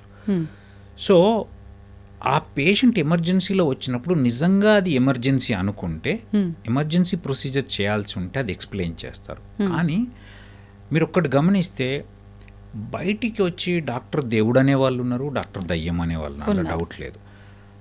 అయితే మంచిగా అయితే, మా ఉద్దేశం ఏంటంటే మంచిగా అయితే దేవుడు అంటారు, మంచిగా కాకపోతే దయ్యం అంటారు. ఎవరైనా కానీ ఎంతైనా బాగా అందరికీ. ఇప్పుడు మేము చేస్తున్నప్పుడు మా ఇంట్లో వాళ్ళకి ఏం చేస్తామో అదే అందరికీ చేస్తామండి. 99% ఆఫ్ ద డాక్టర్స్ అట్లే ఉంటారు. డాక్టర్లో చెడ్డవాళ్ళు లేరు అని నేను అనట్లేదు, డబ్బుల కోసం చేసేవాళ్ళు లేరు అని నేను అనట్లేదు, అందరూ వివేకానందులని కూడా నేను అనట్లేదు, అందరూ పర్ఫెక్ట్గా చేస్తారని కూడా నేను అనట్లేదు. బట్ మెజారిటీ వాళ్ళు 16.5 సంవత్సరాలు చదివి వాళ్ళ మనస వాచ కర్మన పేషెంట్కు బాగా చేయాలనే ఉద్దేశంతో ఉండేవాళ్ళే ఉంటారు. సో దాన్ని ఎక్స్ప్లెయిన్ చేయడం అనేది ప్రాసెస్. ఎందుకు చెప్తున్నా అంటే, ఇప్పుడు అంతా లిటిగెంట్ అయిపోయారు. పేషెంటు ఒక్కసారి ఆయనకు రిజల్ట్ అనుకున్నది రాకపోతే దొంగ అని నమ్మడం స్టార్ట్ చేసిండంటే కోర్టులు, కేసులు, హంగామా, లీగల్ ఇష్యూస్ అవన్నీ. సో అందుకని ప్రాసెస్ అనేది మస్ట్. ప్రాసెస్లో 2 ఉన్నాయి, ఒకటి లీగల్ ప్రాసెస్, 3 ఉన్నాయి, legal admission process, legal process, and third is financial. కాదండి, ఇప్పుడు ఒక కార్పొరేట్ హాస్పిటల్కి వచ్చినప్పుడు వాళ్ళు 14 అంతస్తుల బిల్డింగ్ కట్టి, అద్దాలు పెట్టి, 100 మంది స్టాఫ్ను పెట్టి, వాళ్ళు ఏసీలు పెట్టి వాళ్ళు చేస్తున్నప్పుడు మనం దాని దగ్గరికి పోయినప్పుడు ఖచ్చితంగా వాళ్ళ ఖర్చుకు సరిపడా వాళ్ళ రూల్స్, వాళ్ళ రెగ్యులేషన్స్ వాళ్ళకు ఉంటాయి. మనం అది హానర్ చేయాలి. ఎందుకంటే కానీ దోచేసేటట్టుగా ఉంటాయి అంటుంటారు కదా సార్. ఈ పదం ఎందుకు వచ్చింది దోచేసేటట్టుగా అంటే, నేను ఒక మాట చెప్తానండి. ఒక వెడ్డింగ్ ప్లానర్ ఉన్నాడు, సారీ ఒకళ్ళ పేరు తీసుకున్నాను, ₹1,00,000 చేసేవాళ్ళు ఉన్నారు, కోట్లలో చేసేవాళ్ళు ఉన్నారు. మరి పెళ్ళికి ఒక్క పూట పొద్దున్నుంచి సాయంత్రం వాడిపోయే పూలకి 4 ఫోటోలకు అయిపోయేదానికి కోటికి పెట్టినప్పుడు దాన్ని దోచేయడం అని ఎందుకంటలేదు చెప్పండి. అదే పెళ్ళి, ఇది పెళ్ళి, అది పెళ్ళి, లక్షలో అయిపోయింది, కోట్లలో అవుతుంది. అంటే బేసిక్గా మన వాళ్ళ మైండ్ సెట్ ఏంటంటే, హెల్త్ మీద, ఆరోగ్యం మీద పెట్టే ప్రతి పైసా దండగా నమ్ముతారు. కాబట్టి వాళ్ళకి పెడుతున్న ప్రతి దానికి దోచేయడం అనే ఫీలింగ్ వస్తుంది. ఇంకో మాట చెప్తా, నిజంగా కొంత దోపిడీ జరగట్లేదా? జరుగుతుంది. అది ఎంత పర్సెంట్ జరుగుతుంది, ఎవరి వల్ల జరుగుతుంది, ఎక్కడ జరుగుతుంది అనేది నిజంగా ప్రొఫెషనల్స్కు మాకు క్లారిటీ లేదు, సొసైటీకి లేదు. ఎందుకంటే ఇప్పుడు ఒక భూమి ఉందండి, అప్పటి వరకు 1,00,000 రూపాయలు గజం ఉన్నదాన్ని సడన్గా 2 రోజుల్లో 4 లక్షలు చేస్తే ఎందుకు చేసినామని ఎవ్వడు అడగట్లేదు, అది దోచేయడం అని ఎవ్వడు అనట్లేదు. ఒక చోట బిల్డింగ్, ఒక ఏరియాలో ఒక ఫ్లాటు 3.5 కోట్లకు వస్తే అరే పక్కకు 1,00,000 రూపాయలకి ఫ్లాట్ ఉంటే లేకపోతే 10 లక్షలకు ఫ్లాట్ ఉంటే 4 కోట్లు అయిందని ఎవరు అడగట్లేదు, దాన్ని దోచేయడం అనట్లేదు. అర్థమవుతుందా? దానికి ఇది ప్లేస్ వల్ల వచ్చింది, లేదా కన్స్ట్రక్షన్ కంపెనీ వల్ల వచ్చింది, లేకపోతే మా క్వాలిటీ వల్ల వచ్చింది అంటారు. అవే పాయింట్లు ఇక్కడ కూడా ఉన్నాయి. ఆ ఆర్గనైజేషన్ క్వాలిటీ ఉంది, ఆ ఆర్గనైజేషన్కి సంబంధించిన కన్స్ట్రక్షన్స్ ఉన్నాయి, వాళ్ళ ఇన్వెస్ట్మెంట్ ఉంది, అవన్నీ ఉన్నాయి. సో ఇవన్నీ ఉండంగా కూడా ఇంకో మాట ఏం చెప్తున్నాను అంటే, ఎంతున్నా నిజంగా కొంత వ్యాపార దృక్పథం లేదని నేను అనట్లేదండి, బట్ మానవతా దృక్పథం కూడా చాలా ఎక్కువ ఓన్లీ హాస్పిటల్ని ఉంటుంది. దాన్ని జనాలు గుర్తించలేకపోతున్నారు. సో కాబట్టి ఆర్గనైజేషన్స్ కూడా మారుతున్నాయి. ఈ మధ్యలో డాక్టర్లు అనేవాళ్ళు మేము చేయగలిగేది ఏముంటుందండి, మాకు పని కావాలి, ఎన్నో కూడా పని జరుగుతున్నది, అట్లా అని జీతం ఇచ్చే వాళ్ళను అపోజ్ చేయాలి. అండ్ వాళ్ళ కష్టం కూడా మాకు తెలుసు కదా, వాళ్ళు ఎంత కష్టపడతారు. అట్లనే పేషెంట్కు అన్యాయం చేయలేం. కాబట్టి మేము మధ్య మార్గంగా మాకు చేతనైన మటుకు సర్జన్ ఛార్జ్ తగ్గించడమో, ఓపీ క్యాన్సిల్ చేయడమో, టెస్ట్లకు కన్సెషన్ రాయడమో మేము చేయగలిగేది ఎప్పుడూ డాక్టర్ చేస్తూనే ఉంటాడు. సో నేను చెప్పొచ్చేది ఏంటంటే 10% దోపిడి ఉంది, 15% దోపిడి ఉంది, మహా అంటే 20% దోపిడి ఉంది. కానీ అది 100%గా ఎందుకు ప్రొజెక్ట్ చేయబడుతుంది అంటే జనాల మైండ్ సెట్ కూడా దాని మీద పెట్టే ప్రతి పెన్నీ దండగా నమ్ముతున్నారు. ఓకే, 1,00,000 రూపాయల పెళ్ళింది, 1 కోటి రూపాయలు వసూలు చేస్తే అది పాష్ అయిపోయింది, అది లావిష్ అయిపోయింది, అది గ్రాండ్యూర్ అయిపోయింది. ఇక్కడ అంతే గ్రాండ్యూర్, అద్దాలలో పెట్టి నీకు ఐసీయూలో ఒక సిస్టర్ని ఇచ్చి మొత్తం చుట్టూ అద్దాలు కట్టర్లు పెట్టి నీట్గా పెట్టి చేస్తే 10 రూపాయలు ఎక్కువ తీసుకుంటే అది దోపిడీ అయిపోయింది. అర్థమవుతుందా? సో ఇందులో కొంతవరకు మనం అవగాహన లోపం ఉంది. సెకండ్, కొంతవరకు నిజంగానే వాళ్ళ లాభాలు చూసుకుంటారు. ఎందుకంటే definitely they are claiming it as a business. మీరు లోపలికి ఎంటర్ అవుతున్నప్పుడే అది హాస్పిటల్, కార్పొరేట్ హాస్పిటల్ అని తెలుసు, అది బిజినెస్ అని తెలుసు. అంటే మానవతా దృక్పథం డాక్టర్లకు ఉండదు అనడం చాలా తప్పండి. నీకు ట్రీట్మెంట్ చేస్తున్నప్పుడు నిన్ను నీ కుటుంబం వాళ్ళలాగా కన్సిడర్ చేసి చేయకపోతే మానవతా దృక్పథం లేనట్టు లెక్క. పైసలు తీసుకుంటే మానవతా దృక్పథం అనేది, పైసలు అనేది వస్తుంది కార్పొరేట్ హాస్పిటల్కి అండి, మీరు వస్తుంది ఒక సెంటర్కి వస్తున్నారు, అవునా కదా? వచ్చినప్పుడు అది వాళ్ళ డిమాండ్స్ ప్రకారం వాళ్ళ మీకు అవసరాన్ని బట్టి వాళ్ళ దాన్ని బట్టి మీ మధ్య జరిగేది. అందులో మేము పార్టీ, నేను కాదనట్లేదు, డాక్టర్స్ ఉంటారు. But at the end of the day నువ్వు వస్తున్నప్పుడు నీకు తెలుసు ఎక్కడికి వస్తున్నావు అని కదా. 5 స్టార్ హోటల్కి పోయి తింటున్నప్పుడు ఇడ్లీ 500 రూపాయలు ఉంటుందని మీకు తెలుసు. పోయి అన్నం, మినిమం అన్నం పెట్టడం అనేది, అన్నదానం అనేది చాలా ముఖ్యం కదా. దోచుకుంటున్నావు 500 రూపాయలు అంటే, నేను చాలా తక్కువ రేటు చెప్పిన యాక్చువల్గా 500 రూపాయలు. ఎయిర్పోర్ట్లో ఇడ్లీ ఎంత ఉంటుంది, ఛాయ్ ఎంత ఉంటుంది, మరి దోపిడీ అనవు, పోతూనే ఉన్నావు కదా, తింటూనే ఉన్నావు కదా. అది పాష్ అనుకుంటున్నావు, లావిష్ అనుకుంటున్నావు, గ్రాండ్యూర్ అనుకుంటున్నావు. మరి ఇక్కడ ఎందుకు అనుకోరండి? అండ్ ఇంకోటి, నేను ఒక పేషెంట్, ఇప్పుడు మీ ఇంట్లో ఒక వ్యక్తికి నేను ఆపరేషన్ చేసిన, ఆ పేషెంట్ బాగైతే దాని బై ప్రోడక్ట్ ఎవరు ఆలోచించరండి. ఆ పేషెంట్కి సర్జరీ కాకపోతే ప్రాణం పోయేదాన్ని కాపాడితే ఆయన వైఫ్, 2 పిల్లలు, వాళ్ళ గ్రాండ్ చిల్డ్రన్, ఒక సొసైటీ, ఎంతమందికి లాభం జరుగుతుంది. ఆ బై ప్రోడక్ట్ని ఎందుకు ఆలోచించరు? ఆయన 20-30 ఏళ్ళు హాయిగా బతికి అంత లైఫ్ ఇచ్చి ఇంత చేసేదానికి నేను 2 లక్షలే కదా ఖర్చు పెట్టింది. పొద్దుగోకులు నర్సింగ్ హోమ్లో 20,000 అవుతుంది, 1,00,000 రూపాయలు అయింది అని అంటే, అవునండి, ఛాయ్ కొట్టులో ఛాయ్ 4 రూపాయలే, కేఫ్లో 10 రూపాయలే, చిన్న రెస్టారెంట్లో 25 రూపాయలు, 5 స్టార్ హోటల్లో 500 రూపాయలు. అది మీకు తెలుసు కదా. అంటే ఎవరి స్థాయిని చూసుకొని వాళ్ళు వెళ్ళాలంటారా సార్? అట్లా నేను అన్నా, అంటే స్థాయిని చూసుకొని వెళ్ళమని నేను ఖచ్చితంగా స్థాయి అనను. నీ ఏ అవసరం ఉంది, నీకు ఎంతవరకు పెట్టగలుగుతామనే చూసుకోవాల్సిందే. ఎందుకంటే దెర్ ఆర్ గవర్నమెంట్ సెటప్స్ ఉన్నాయి, గవర్నమెంట్ ఎన్నో చారిటబుల్ ట్రస్ట్స్ ఉన్నాయి, గవర్నమెంట్ సెటప్స్ ఉన్నాయి. ఖచ్చితంగా పోయి నువ్వు అక్కడికి పోయి చేపించుకొని గవర్నమెంట్ను డిమాండ్ చేసి, నువ్వు ఓటేసిన వాళ్ళని డిమాండ్ చేసి మంచి వ్యవస్థలు నిర్మించుకునే హక్కు నీకుంది. అది చెయ్యకుండా వాళ్ళని చేయరు, వాళ్ళను గవర్నమెంట్ని ఎప్పుడూ ప్రెజరైజ్ చేయరు. గవర్నమెంట్ చేయగలిగే చేస్తుండొచ్చు, నేను వాళ్ళను బ్లేమ్ చేయట్లేదు. వాళ్ళను ప్రెజరైజ్ చేయకుండా వాడు ఓపెన్గా నేను కార్పొరేట్ హాస్పిటల్ అని చెప్తున్నాం, మీరు వస్తున్నారు. అయితే ఇప్పుడు ఈ దోపిడీ అనుకున్నాం కదా సార్, దోచుకుంటున్నారు, డాక్టర్లు అంటేనే దోచుకోవడము, కఠినమైన హృదయాలు లేదండి. ఇలా మాట్లాడుతుంటారు కదా. ఇప్పుడు ఈ దోచుకునే విషయం వచ్చేసరికి చాలా క్లారిటీగా చెప్తుంటారు ప్రజలంతా కూడా. ఎక్కడ దోచుకుంటున్నారు అంటే ఏదైనా చిన్న ఇబ్బంది వచ్చింది, అది ఎందుకు పెద్దది చేసుకోవడం అని చెప్పి ఒక హాస్పిటల్కి వెళ్తాము. ప్రస్తుత రోజుల్లో అయితే గవర్నమెంట్ హాస్పిటల్లో ట్రీట్మెంట్ బాగుంది అని ఒక క్లారిటీ ఉంది, కానీ అందరికీ లేదు, ఇంతకు ముందు అయితే అసలే లేదు. సరే, నాకు ఏదో జబ్బు వచ్చింది, నేను గవర్నమెంట్ హాస్పిటల్కి వెళ్తే బయట పడతానో లేదో, ప్రైవేట్ హాస్పిటల్కి వెళ్తే ట్రీట్మెంట్ బాగుంటుంది, సరే పైసలు పోతే పోయినాయి అని చెప్పి నేను వెళ్తా బాగా కావడం కోసం అని అనుకొని మేము వచ్చినాము. వస్తే టెస్టులు, అవసరం ఉన్న టెస్టు, లేని టెస్టు, ప్రతి ఒక్కటి మా పైన రుద్దుతారు. ఆ టెస్టులు అంటారు, ఇది అయిపోయిన తర్వాత ఈ టెస్ట్ మళ్ళీ రేపు చేయాలంటారు, మళ్ళీ చేయాలంటారు, రిపీటెడ్గా టెస్టులు చేస్తుంటారు. నేను పోయిన ప్రాబ్లం ఇది అయితే దానికి బ్లడ్ టెస్ట్ చేస్తే సరిపోతుంది కదా, దానికి ఏం సంబంధం ఉందని ఈ టెస్ట్ రాశారు. ఇక్కడ దోచుకుంటున్నారు డాక్టర్లు. ఇంకొక విషయం సార్, టెస్ట్ల విషయంలో మా హాస్పిటల్కి సంబంధించిన వాళ్ళు పలానా టెస్ట్ ఏదైతే డయాగ్నోస్టిక్ సెంటర్ ఉందో అక్కడికి వెళ్ళి మాత్రమే చేయించుకోవాలని చెప్పి కొంతమంది డాక్టర్లు రాసిస్తుంటారు. ఇదంతా దోచుకోవటమే కదా అన్న ఒక ఆలోచన, క్లారిటీ ప్రజల్లో ఉంది. దాని గురించి ఏం చెప్తారు? ఓకే, 1 by 1 నేను అడ్రస్ చేస్తాను. ఫస్ట్ ఆఫ్ ఆల్, అవసరం లేని టెస్టులు అనేది చేసేవాళ్ళు లేరని నేను అనను, ఉండుంటారు, దాని పర్సంటేజ్ తక్కువ. అగైన్ ఐఎమ్ రిపీటింగ్, అవసరము మీరు అనుకున్నట్టు ప్రతి దానికి సొల్యూషన్ ఒక బ్లడ్ టెస్టే కాదు. ఏ టెస్ట్ ఏం చేస్తాము అని అంటే, ఫస్ట్ ఒక పేషెంట్ మీరు కడుపు నొప్పితో వచ్చారు, కడుపు నొప్పితో వచ్చినప్పుడు ఒక బ్లడ్ టెస్ట్తో పాటు ఒక స్కానింగ్ రాసిన అల్ట్రాసౌండ్స్, నాకు తర్వాత దాంట్లో ఏం తెలియకపోతే ఎండోస్కోపీ చేయాలనిపించవచ్చు, లేకపోతే సిటీ స్కాన్ చేయాలనిపించవచ్చు. దాన్ని అవసరాన్ని బట్టే స్టెప్ బై స్టెప్ రాస్తారు. అది మీకు ఊరికే తిప్పుకోవడం అనిపించవచ్చు, మల్టిపుల్ టెస్ట్లు అనిపించవచ్చు. ఫస్టే సిటీ స్కాన్ ఎందుకు అంటే, ఇప్పుడు మీరు వచ్చేది టెర్షరీ కేర్ సెంటర్, నా దగ్గరకు వచ్చారు, విమలాకర్ రెడ్డి దగ్గరికి ఒక నమ్మకంతో వచ్చారు.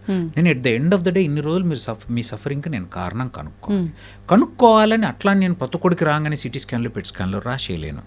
అర్థమవుతుందా? సో కాబట్టి బేసిక్ టెస్ట్ నుంచి స్టార్ట్ చేసేసి అందులో దొరికిందా సరిపోయింది, లేకపోతే నెక్స్ట్. అది మీ మంచి కోసమే ఫస్ట్ పాయింట్. అర్థమవుతుందా? అట్లా జస్ట్ అల్ట్రాసౌండ్లో తెలిసే వాళ్ళు ఇంతమంది ఉంటారు, తెలియకుండా సిటీ స్కాన్కి పోయే వాళ్ళు కూడా ఉంటారు. సో సిటీ స్కాన్కి వెళ్ళిన వాళ్ళకేమో మల్టిపుల్ టైమ్స్ తిప్పారు, 3 టెస్టులు చేయించారనిపిస్తుంది. అల్ట్రాసౌండ్లో దొరికిన వాళ్ళు పాపం సార్ చిన్న టెస్ట్ చేసి దొరకబట్టింది అంటారు. ఇంకో 3వ రకం మనుషులు ఉంటారు. ఒక్క నిమిషం, మూడో రకం మనుషులు ఉంటారు. నేను సరే పాపం లేనోళ్ళు కదా, అల్ట్రాసౌండ్ లేని దొరకలేదని పంపించేసి ఏదో మందులు రాసి పంపించామే అనుకోండి. రేపు పొద్దున 6 నెలలకు సిటీ స్కాన్లో ఏదో పెద్దది బయటపడితే నిన్నెవడు చేయించద్దు అన్నాడు అని కొట్లాట పెట్టుకునే వాళ్ళు ఉంటారు, కోర్టుకు వెళ్ళే వాళ్ళు ఉంటారు. కాబట్టి డాక్టర్ పరిస్థితి చాలా దారుణంగా కుడితిలో పడ్డ ఎలకలాగా అయిపోయింది. ఎందుకు చెప్పనా, మేము మిమ్మల్ని సాటిస్ఫై అయ్యలేక, మా ఎథికల్ పాయింట్ ఆఫ్ వ్యూలో, మా ఎమోషనల్ పాయింట్ ఆఫ్ వ్యూలో మిమ్మల్ని సాటిస్ఫై చేయలేక, మా సైన్స్ని మేము ఏదైతే నమ్ముకున్న సైన్స్ ఉన్నామో ఆ సైన్స్ ప్రకారం మాకు ఇట్లా మెథడాలజీ అనేది ఉంటుంది. అర్థమవుతుందా? ఆ మెథడాలజీని ఫాలో కావాలి, మీ పాకెట్ను చూడాలి, మా సైన్స్ను సాటిస్ఫై చేయాలి, పేషెంట్లు అందరినీ సాటిస్ఫై చేయాలంటే ఎప్పటికీ వీలయ్యేది కాదు. ఎందుకంటే ప్రతి దాన్ని నేను ఎప్పుడు ఒకటి నమ్ముతా, గ్రాటిట్యూడ్ అనేది స్వతహాగా మనిషిలో తనకుండేది. ఒకళ్ళకి చిన్న 10 రూపాయలు ఇస్తే సంతోషం అనిపిస్తుంది, ఒకళ్ళకి 1,00,000 రూపాయలు ఇచ్చినా ఇంకో 10 రూపాయలు కావాలనిపించవచ్చు. సో అట్లా చిన్న సర్జరీ చేసుకుని జీవితాంతం మాకు రుణపడి ఉండి మా టాటూస్ వేసుకునే వాళ్ళు ఉన్నారు, పెద్ద సర్జరీ చేసి ప్రాణం కాపాడిన తర్వాత కూడా 5 లక్షల బిల్ అయిందని బాధపడే వాళ్ళు ఉన్నారు. కాబట్టి ఇది అంతం లేని డిస్కషన్. ఎందుకంటే మనుషులు ఉన్నంత కాలము సాటిస్ఫాక్షన్, డిస్సాటిస్ఫాక్షన్ అనేవి ఉంటాయి, అపోహలు అనేవి ఉంటాయి. సో ఒకటి నేను బేస్ లైన్ చెప్పదలుచుకున్నది ఏంటి అని అంటే, మా ఫీల్డ్లో చెడ్డ డాక్టర్ లేరు అని నేను అనట్లేదు, కొంత దోపిడీ జరగట్లేదని నేను అనట్లేదు, కానీ మెజారిటీ మంచిగా ఉంది. మంచి డాక్టర్లు ఉన్నారు, మంచి కార్పొరేట్ హాస్పిటళ్ళు ఉన్నాయి. మీకు ఇస్తున్న ఫెసిలిటీస్కి, మీకు ఇస్తున్న సర్వీసెస్కి వాళ్ళు చేయాల్సినంత చేస్తున్నారు. ఖచ్చితంగా అందులో ₹1 లాభం ఉండొచ్చు, ఇది నేను చెప్పబోయేది. కానీ దోపిడీ అని, అనవసరమైన టెస్టులని, ఎవడు అనవసరమైన, మేము ఒక తల్లిదండ్రుల నుంచి వచ్చాము, మాకు పిల్లలు ఉంటారు, మీకు ఈరోజు ఒక్క అన్యాయంగా ఒక పని చేసి ఒక టెస్ట్ చేసి మీకు ₹10 దోచుకుంటే మాకు వంట పట్టదు కదండి, మాకు నిద్ర పట్టదు కదా. అట్లా ఎందుకు అనుకుంటారు? నా ఉద్దేశంలో చాలామంది అంటే నెగటివ్గా ఆలోచించే ప్రజలు, మేము ఇంత మంచి ప్రాక్టీస్ చేస్తూ ఇంతమంది అభిమానులు ఉన్నారు మాకు అంటే, నిజంగా ఎందరో మంది పేషెంట్లు, 90% మంది పేషెంట్లు మంచోళ్ళు కాబట్టి ఒక 10% మంది మాత్రమే ఈ నెగిటివ్ ప్రాపగండా చేసే వాళ్ళు ఉంటారు. వాళ్ళకి ఏం చేసినా నెగిటివే అవుతుందండి. వాళ్ళని సాటిస్ఫై చేయడం కష్టము, చేయాలని ప్రయత్నం కూడా చేయొద్దు. ఇది ఎప్పుడు గురువారెడ్డి గారు కూడా చెప్తుంటాడు. ఎందుకంటే మనము ఏంటంటే మేము ఇచ్చే కాడికి ఇస్తాను, చేసే కాడికి చేస్తాం, మేము దేవుళ్ళమైతే కాదు కదండి. అండ్ ఇంకొక మాట చెప్తున్నాను, పేషెంట్ చచ్చిపోతే ఫెయిల్ అయినట్టు, పేషెంట్ 4 రోజులు ఎక్కువ ఉంటే ఫెయిల్ అయినట్టు, పేషెంట్ ₹1,00,000 ఎక్కువ కడితే ఫెయిల్ అయినట్టు అంటే ఎవరు ఏం చేయలేరు. అట్లా నిజంగా మేము అన్నీ కాపాడే పరిస్థితే ఉంటే పెద్ద పెద్ద ఉన్నోళ్ళకు చావు రావద్దు, అంతెందుకు మా ఇంటోళ్ళకు చావు రావద్దు కదా. అర్థమవుతుంది. మా ఇంట్లో మా నాన్న చనిపోయాడు, మా అన్న చనిపోయాడు, అన్నీ నా చేతిలో ఉంటే నేనేం చేయగలుగుతాను, నేను ఎందుకు అవుతుంది. సో కాబట్టి మేము చేసేది నిజాయితీగా నియతిగా చేయగలిగే కాడికే చేస్తాము, మా సైన్స్ని నమ్ముకొని మేము చేయగలిగే కాడికే చేస్తాము, మిగతా అంతా భగవంతుడి దయ అంతే తప్ప మేము దేవుళ్ళమని, మంచిగానే విమలాకరెడ్డి దేవుడని లేకపోతే ఇంకోళ్ళ దేవుడని కాకపోగానే వాడు మోసం చేసిండు, అది చేసిండు, ఇది చేసిండు అంటే ఎంత దారుణం అంటే, కొంతమంది మాటలు వింటుంటే ఎంత, ఇప్పుడు పెద్ద వ్యవస్థ అండి, రోజుకు 40 మంది ఓపీ చూడాలి. ఓపీ చూస్తున్నప్పుడు ఒక సిస్టమ్ ఉంటుంది, నా కింద ఇంకిద్దరు అసిస్టెంట్లు ఉంటారు, వాళ్ళకి 2 అసిస్టెంట్లు ఉంటారు. మీకు రాగానే టైం వేస్ట్ కావద్దని ఒకళ్ళు ఫస్ట్ చూస్తారు, చూసి రాయాల్సిన టెస్ట్ రాస్తారు, నెక్స్ట్ అది అవుతారు, హిస్టరీ తీసుకుంటారు, నెక్స్ట్ నా దగ్గరకు వస్తారు. సో టైం వేస్ట్ కావద్దు, నేను అవసరమైన పని మాత్రమే చేయాలి. ఎందుకంటే నా స్టేచర్కి నేను మీ వ్యాధిని గుర్తుపట్టి కరెక్ట్ ప్లానింగ్ చేయడమే నేను చేయాలి. అంతేగాని నీ మీద భుజం మీద చేతేసి బుజ్జగిచ్చి, అవి మామూలుగా ఎంతో కొంత అమ్మా బాగున్నారా అంటాం, కానీ దానికంటే కూడా బేసిక్గా మీ వ్యాధిని గుర్తించడం నా ధర్మం, దానికి కరెక్ట్ ట్రీట్మెంట్ ఇవ్వడం ధర్మం. అది చూడకుండా అసిస్టెంట్లు చెప్తే విన్నాడు, నా కడుపు మీద చేతేయాల్సిన అవసరం ఉంటే తప్పకుండా వేస్తాను, ఎక్కడికైనా వచ్చేస్తాను, ఎక్కడైనా చూస్తాను, ఎంతైనా ఇంకా 10 క్వశ్చన్లు తను చెప్పిన తర్వాత సాటిస్ఫై కాకపోతే నిజంగా 10 క్వశ్చన్లు అడగాల్సి వస్తాడు. చెప్పిన దాంట్లో క్లారిటీ ఉంది, మిగతా అంత డేటా ఇంతకుముందు అయిన సర్జరీ గురించి ఉంది, అంతా చదివి వినిపించినప్పుడు మేము సాటిస్ఫై అయితే నెక్స్ట్ ఈ టెస్ట్ చేద్దామని నేను అంట. మీకు ఇంకేమైనా డౌట్ ఉంటే అడగచ్చు. అయినా కాకుండా పోయి సార్ నాతో మాట్లాడలేడు, వాళ్ళు ఎవరో చెప్పింది. ప్రాక్టీస్ డాక్టర్లని అసిస్టెంట్లుగా తీసుకుంటారు, వాళ్ళకి ఎంతవరకు తెలుసో వాళ్ళు కరెక్ట్గా గుర్తిస్తారా, ఈయన సీనియర్ డాక్టర్ ప్రాక్టీస్ ఏందండి, వాళ్ళు సూపర్ స్పెషాలిటీ చదివిన వాళ్ళు, MBBS MS చదివిన వాళ్ళు, వాళ్ళు ప్రాపర్ మా దగ్గర ట్రైన్ అయిన వాళ్ళు, అందరూ డిగ్రీలు ఉన్న వాళ్ళు రేపు పొద్దున పోయి మా అంతా అయ్యే డాక్టర్లు. ఇట్స్ ఏ సిస్టమ్ అండి, అన్నీ ఒక్కరే చేసి. ఇప్పుడు మీరు ఒక పని చేస్తుంటే మీ ఇక్కడ యాంకరింగ్, మీరు చైర్ జరుపుకోవడము, గెస్ట్లను తీసుకురావడము, ఇవన్నీ మీ పనులు కావు కదా. సిస్టమ్ అన్నాక ఎవరి పని వాళ్ళు చేస్తారు. నా స్థాయికి మీరు నా దగ్గరకు వచ్చింది, నేను కరెక్ట్ డయాగ్నోస్ చేయాలా, కరెక్ట్ ట్రీట్మెంట్ చేయాలి కదా, అంతే. అంటే జనాల ఎక్స్పెక్టేషన్ చాలా ఎక్కువ అయిపోయిందండి. ఎక్స్పెక్టేషన్ ఎక్కువ, పెట్టే ప్రతి రూపాయిని వేస్ట్ ఖర్చు అనుకుంటారు. అండ్ వాళ్ళని ఇంకొక పాట చెప్పదలుచుకున్నా, ఏ రోజైతే డాక్టర్లకు పేషెంట్కి మధ్య కస్టమర్ అండ్ సర్వీస్ ప్రొవైడర్ అనే రిలేషన్ డెవలప్ అయిందో అది స్పాయిల్ అయిపోయిందండి.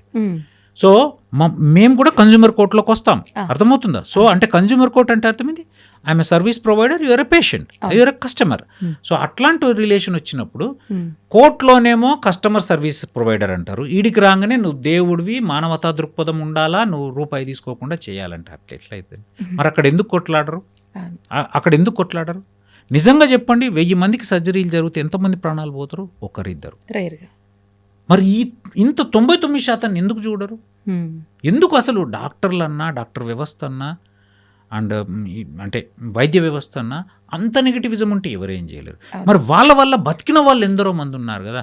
మేము కరోనా టైంలో మాకు కరోనా వస్తుందని కూడా మా ఫ్యామిలీని లెక్క చేయకుండా మేము పోయి చేసినప్పుడు మీకు దేవుళ్ళలాగా అనిపించలేదు. అండ్ నేను ఇంకో మాట, ఇదంతా అంటుంది ఒక 5-10% మంది, 90% మంది. నేను I'm very proud of my life. ఎందుకంటే నా ఫోటోలను, నా పేర్లను టాటూలు వేయించుకున్న పేషెంట్లు ఉన్నారు, అండ్ రోజు కొలిసే వాళ్ళు ఉన్నారు, బర్త్డేలకు నా మీద పాటలు రాసి నాకు గిఫ్ట్లు పంపించే వాళ్ళు ఉన్నారు. గ్రాటిట్యూడ్ ఉన్న పేషెంట్లు 90% మంది అండి. నేను నిజం, ఇదంతా ఒక 10% మంది వాళ్ళకు పనే ఉండదండి. నేను అదే అంట, వాళ్ళు నా వల్ల డిసాటిస్ఫై ఉంటే వాళ్ళ ఇంటోళ్ళ వల్ల కూడా డిసాటిస్ఫై ఉంటారు. I'm sorry to say, his attitude is like that, is a negative personality. So వాళ్ళ గురించి పట్టించుకోవాల్సిన అవసరం లేదు. కానీ ఒకటైతే మీ ద్వారా నేను సొసైటీకి చెప్పేది, మీరు కూడా ప్రాపగేట్ చేయాల్సింది ఏంటంటే, అనవసరంగా అన్యాయంగా చేయాలనుకునే పర్సంటేజ్ చాలా చాలా తక్కువ లేదని నేను అన్నాను. ఓకే, సార్ చాలా మంది నమ్ముతుంటారు హస్తవాసి అని చెప్పి డాక్టర్ల విషయంలో. అంటే ఇది ఆ డాక్టర్ ఎక్స్పీరియన్స్ని పైన డిపెండ్ అయి ఉంటుందా, లేదంటే డాక్టర్కి పేషెంట్కి ఉన్న బాండ్, ఆ రిలేషన్, ట్రస్ట్ని బట్టి ఉంటుందా? ఎలా తీసుకోవచ్చు అంటారు దీన్ని? Excellent question. హస్తవాసి అనేది మనము చిన్నప్పుడు ఊర్లలో విన్న మాట. అవును. హస్తవాసి అంటే ఏం లేదండి, ఆ మనిషి టాలెంట్, డయాగ్నోస్ చేసే టాలెంట్, ట్రీట్మెంట్ ఇచ్చే టాలెంట్, సర్జరీ చేసే టాలెంట్, అవుట్కమ్ ఇచ్చే టాలెంట్ని పేషెంట్ నమ్మకం రెండూ కలిసి, అంటే పేషెంట్ నమ్మి పోయినప్పుడు ఆయనకు నిజంగా తెలివి ఉండి సర్జరీ చేసే స్కిల్ ఉంటే చేసి బయట పెడితే అట్లా 10 మందిలో 9 మందికి బాగా అయితే మంచి హస్తవాసి అంటారు. సింపుల్. ఓకే. దానికి ఎక్స్పీరియన్స్ అనే పదాన్ని ఈ కాలంలో ఎక్స్పీరియన్స్ మ్యాటర్స్, బట్ అట్లా అని యంగ్స్టర్స్లో తెలివి లేదనేది నేనైతే ఒప్పుకోను. ఎందుకంటే చాలామంది చిన్న డాక్టర్లు ఫస్ట్ నుంచి ఎక్సెల్ అయిన వాళ్ళు ఎందరో మంది ఉన్నారు. కొంతమంది 40 ఏళ్ళకి పేరు తెచ్చుకున్న వాళ్ళు, కొంతమంది 50 ఏళ్ళకి తెచ్చుకున్న వాళ్ళు, కొంతమంది ప్రాక్టీస్లోకి వచ్చిన 1-2 ఇయర్స్లో కూడా పేరు వచ్చిన వాళ్ళు. It's all your knowledge. Basically నాలెడ్జ్ను ప్రాక్టికల్గా ఎంతవరకు పేషెంట్ మీద అప్లై చేసి మంచి రిజల్ట్స్ తేయగలుగుతున్నావు, దాన్ని నీ యాటిట్యూడ్ బాగుంటే పేషెంట్ మంచి రిలేషన్లో ఉంచుకుంటాం. ఓకే. సో నేను అదే డాక్టర్ కూడా చెప్తాను, మంచి పేషెంట్ని నీ ఫ్యామిలీలాగా కన్సిడర్ చేయాలి, గౌరవించాలి, ప్రేమించాలి, అంటే నమ్మకం కలిగించాలి. ఎందుకంటే ఆయనకు ఫస్ట్ నమ్మకం కలగాలి. అరే వీడు సర్జరీ చేస్తారు, ఇప్పుడు మా అయితే అన్ని సర్జికల్ ఫీల్డ్ కదా, అండ్ నా ప్రాణాన్ని ఆయన చేతిలో పెడుతున్నా. నమ్మకం కలగాలంటే కావాల్సిన ఎక్స్ప్లెనేషన్ ఇవ్వాలి, కావాల్సినంత చెప్పాలి, కావాల్సినంత కాన్ఫిడెన్స్లోకి తీసుకోవాలి. ఇప్పుడు ఒకప్పటి కాలంలో సర్జరీలు అనగానే ఖచ్చితంగా కోత, కానీ ఇప్పుడు అంత రిస్క్తో కూడుకున్నాయి కావు, చాలా అప్డేటెడ్ వర్షన్స్ వచ్చేసాయి ఆపరేషన్స్. కానీ ఎటువంటిదైనా ఎంత సింపుల్గా టెక్నాలజీ పెరిగిపోయినా కూడా సర్జరీ అనగానే ఒక రకమైన భయం. ఖచ్చితంగా మొత్తం భారం అంతా నీ మీదే అని చెప్పి డాక్టర్ని దేవుడిగా నమ్మి నమస్కరించే వాళ్ళు ఉన్నారు, దేవుడి పైన కూడా అంతే భారం వేసే వాళ్ళు ఉన్నారు. మరి ఇప్పుడు ఇది పెద్ద టాస్కే అనుకోవాలి డాక్టర్. మీరు కూడా దేవుణ్ణి దండం పెట్టుకోవడము ఏదైనా చేయడం లాంటివి ఉంటాయా సార్? సో నేను నా ఒక్కడి విషయమే చెప్తాను.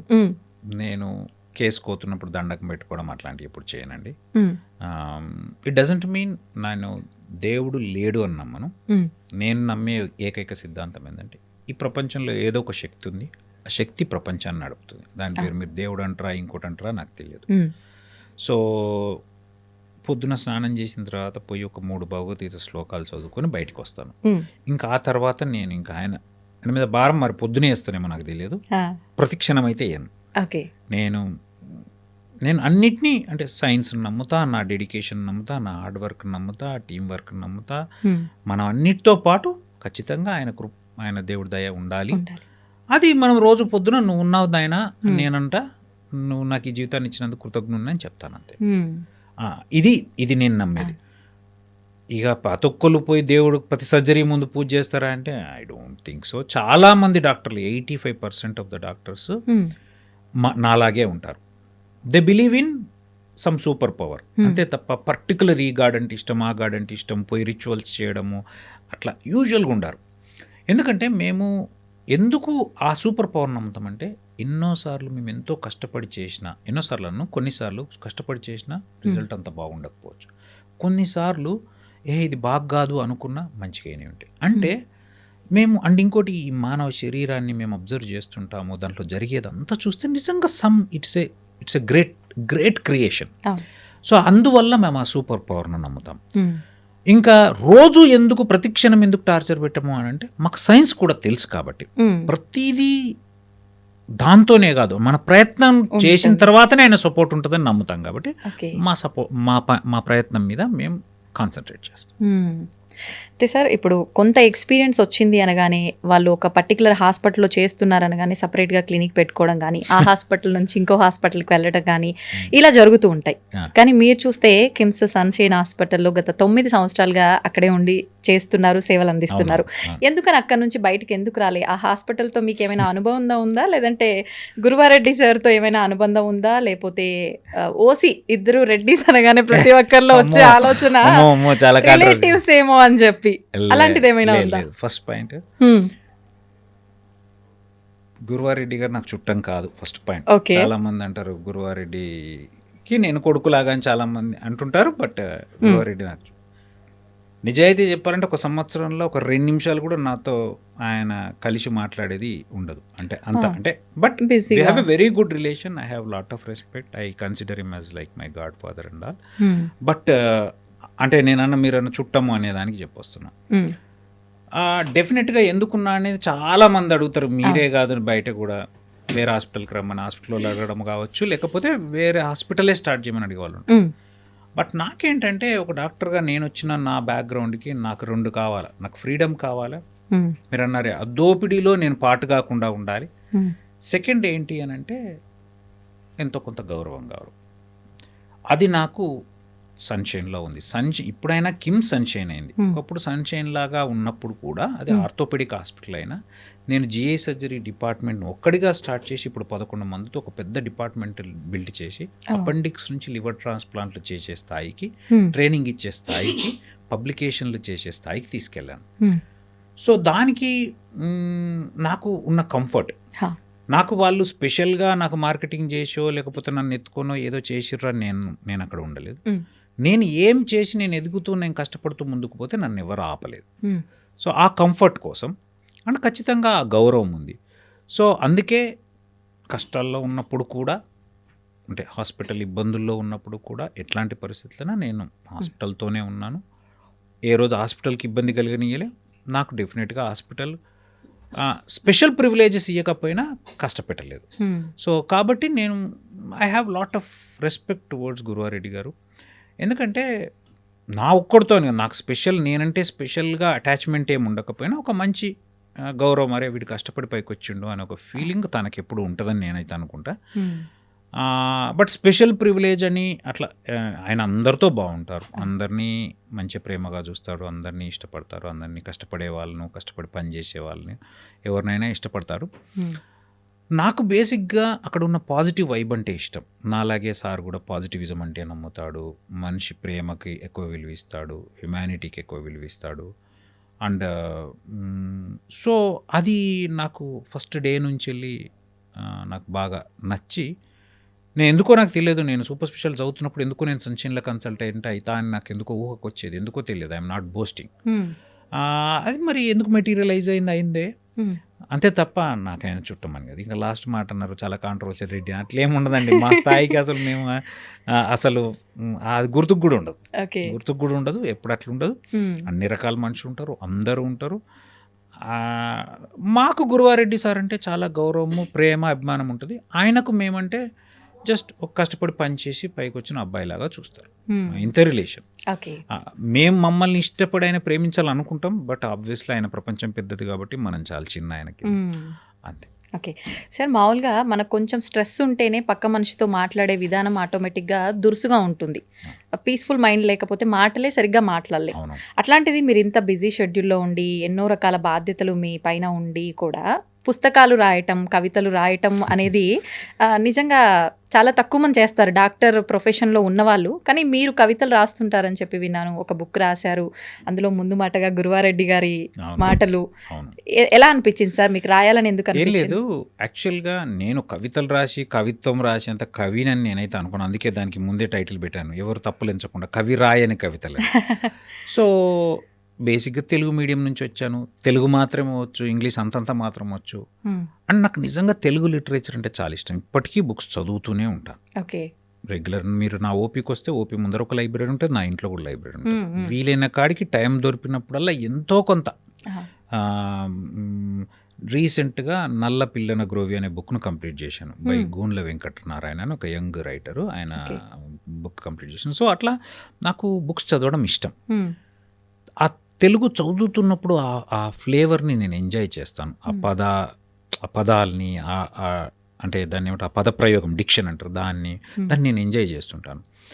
సో దాంతో కొంచెం తెలుగులో ఉన్న కొద్దిగా పట్టు అన్ను కొంచెం వచ్చు, ఎక్కువ రాదు. సో దాంతో నాకు తోచినట్టుగా పేపర్ మీద పెట్టడం అలవాటు.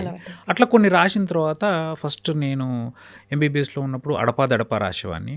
రాసినప్పుడు నా ఫ్రెండ్ మహేంద్ర అని ఉంటాడు, వాడు ఒక బుక్లో రాసి పెట్టాడు. పెళ్ళైన తర్వాత నా వైఫ్ నమిత రాసి పెట్టింది.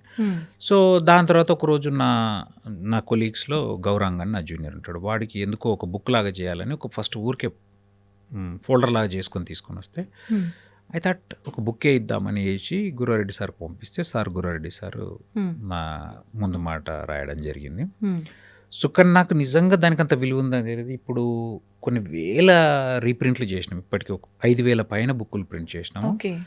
అవి చేపించిన 6 నెలల కల్లా అయిపోతాయి. చాలా మందికి అవి ఇష్టమవుతున్నాయి. నేనైతే అందులో సాహిత్యం ఉండో పెద్ద కవిత్వం ఉండో అది జరుగుతుందని నేను అనుకోవట్లేదు. జస్ట్ నాకేది అనిపిస్తే అది ఊరికే మాటలు రాసిన అది జెన్యూన్గా వచ్చినాయి అని చదువుతా అర్థమవుతుంది. ఇది జెన్యూన్ ఆయన హార్ట్ నుంచి వచ్చిన పదాలని అర్థం, అందుకే అందరికీ నచ్చుతున్నాయి.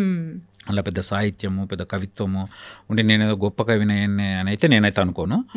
బట్ అది నిజంగా చాలామందికి టచ్ అవుతుంది.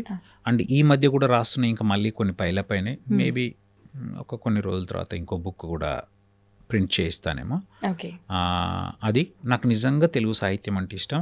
అండ్ నేను ఒకటి చెప్తాను, మీరు అన్నారు కదా డాక్టర్కి తను ప్రొఫెషన్ కాకుండా మిగతా ఏదో ఒకటి, అది ఆట కావచ్చు, పాట కావచ్చు, కవిత కావచ్చు, రాయడం కావచ్చు, చదవడం కావచ్చు, ఏదో ఒకటి ఉండాలి.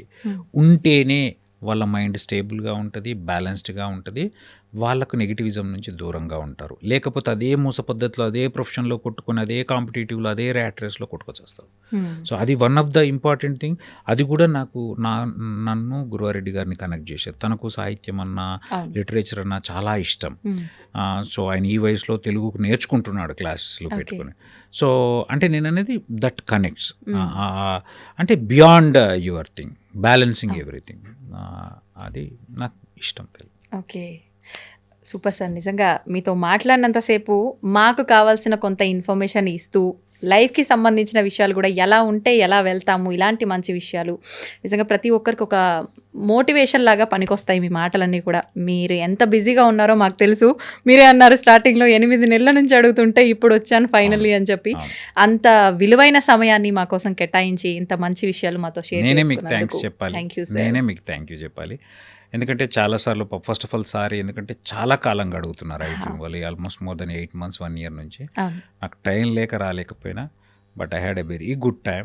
నిజంగా ఫస్ట్ నేను ఈరోజు కూడా నాకున్న బిజీ షెడ్యూల్, ఈరోజు 4-5 సర్జరీలు ఉన్నాయి, చాలా అవి ఉన్నాయి, ప్రోగ్రామ్స్ ఉన్నాయి, బట్ స్టిల్ ఈరోజు ఎట్లాగైనా మీకు చెయ్యాలి అని మీ మీద గౌరవంతో కావ్య గారు పర్సిస్టెన్స్తో రావడం జరిగింది. Thank you so much. Thank you I dream, thank you Vijitha garu, thank you Tarun, thank you Kavya. Thank you sir. మాకు ఇంత టైం ఇచ్చానని చెప్పి మళ్ళీ ఇవ్వనని మాత్రం అనొద్దు సార్. మళ్ళీ మీ బిజీ షెడ్యూల్లోంచి అప్పుడప్పుడైనా మా కోసం కొంత సమయాన్ని కేటాయించాలి సార్. తప్పకుండా వస్తాను. Thank you sir. Thank you very much.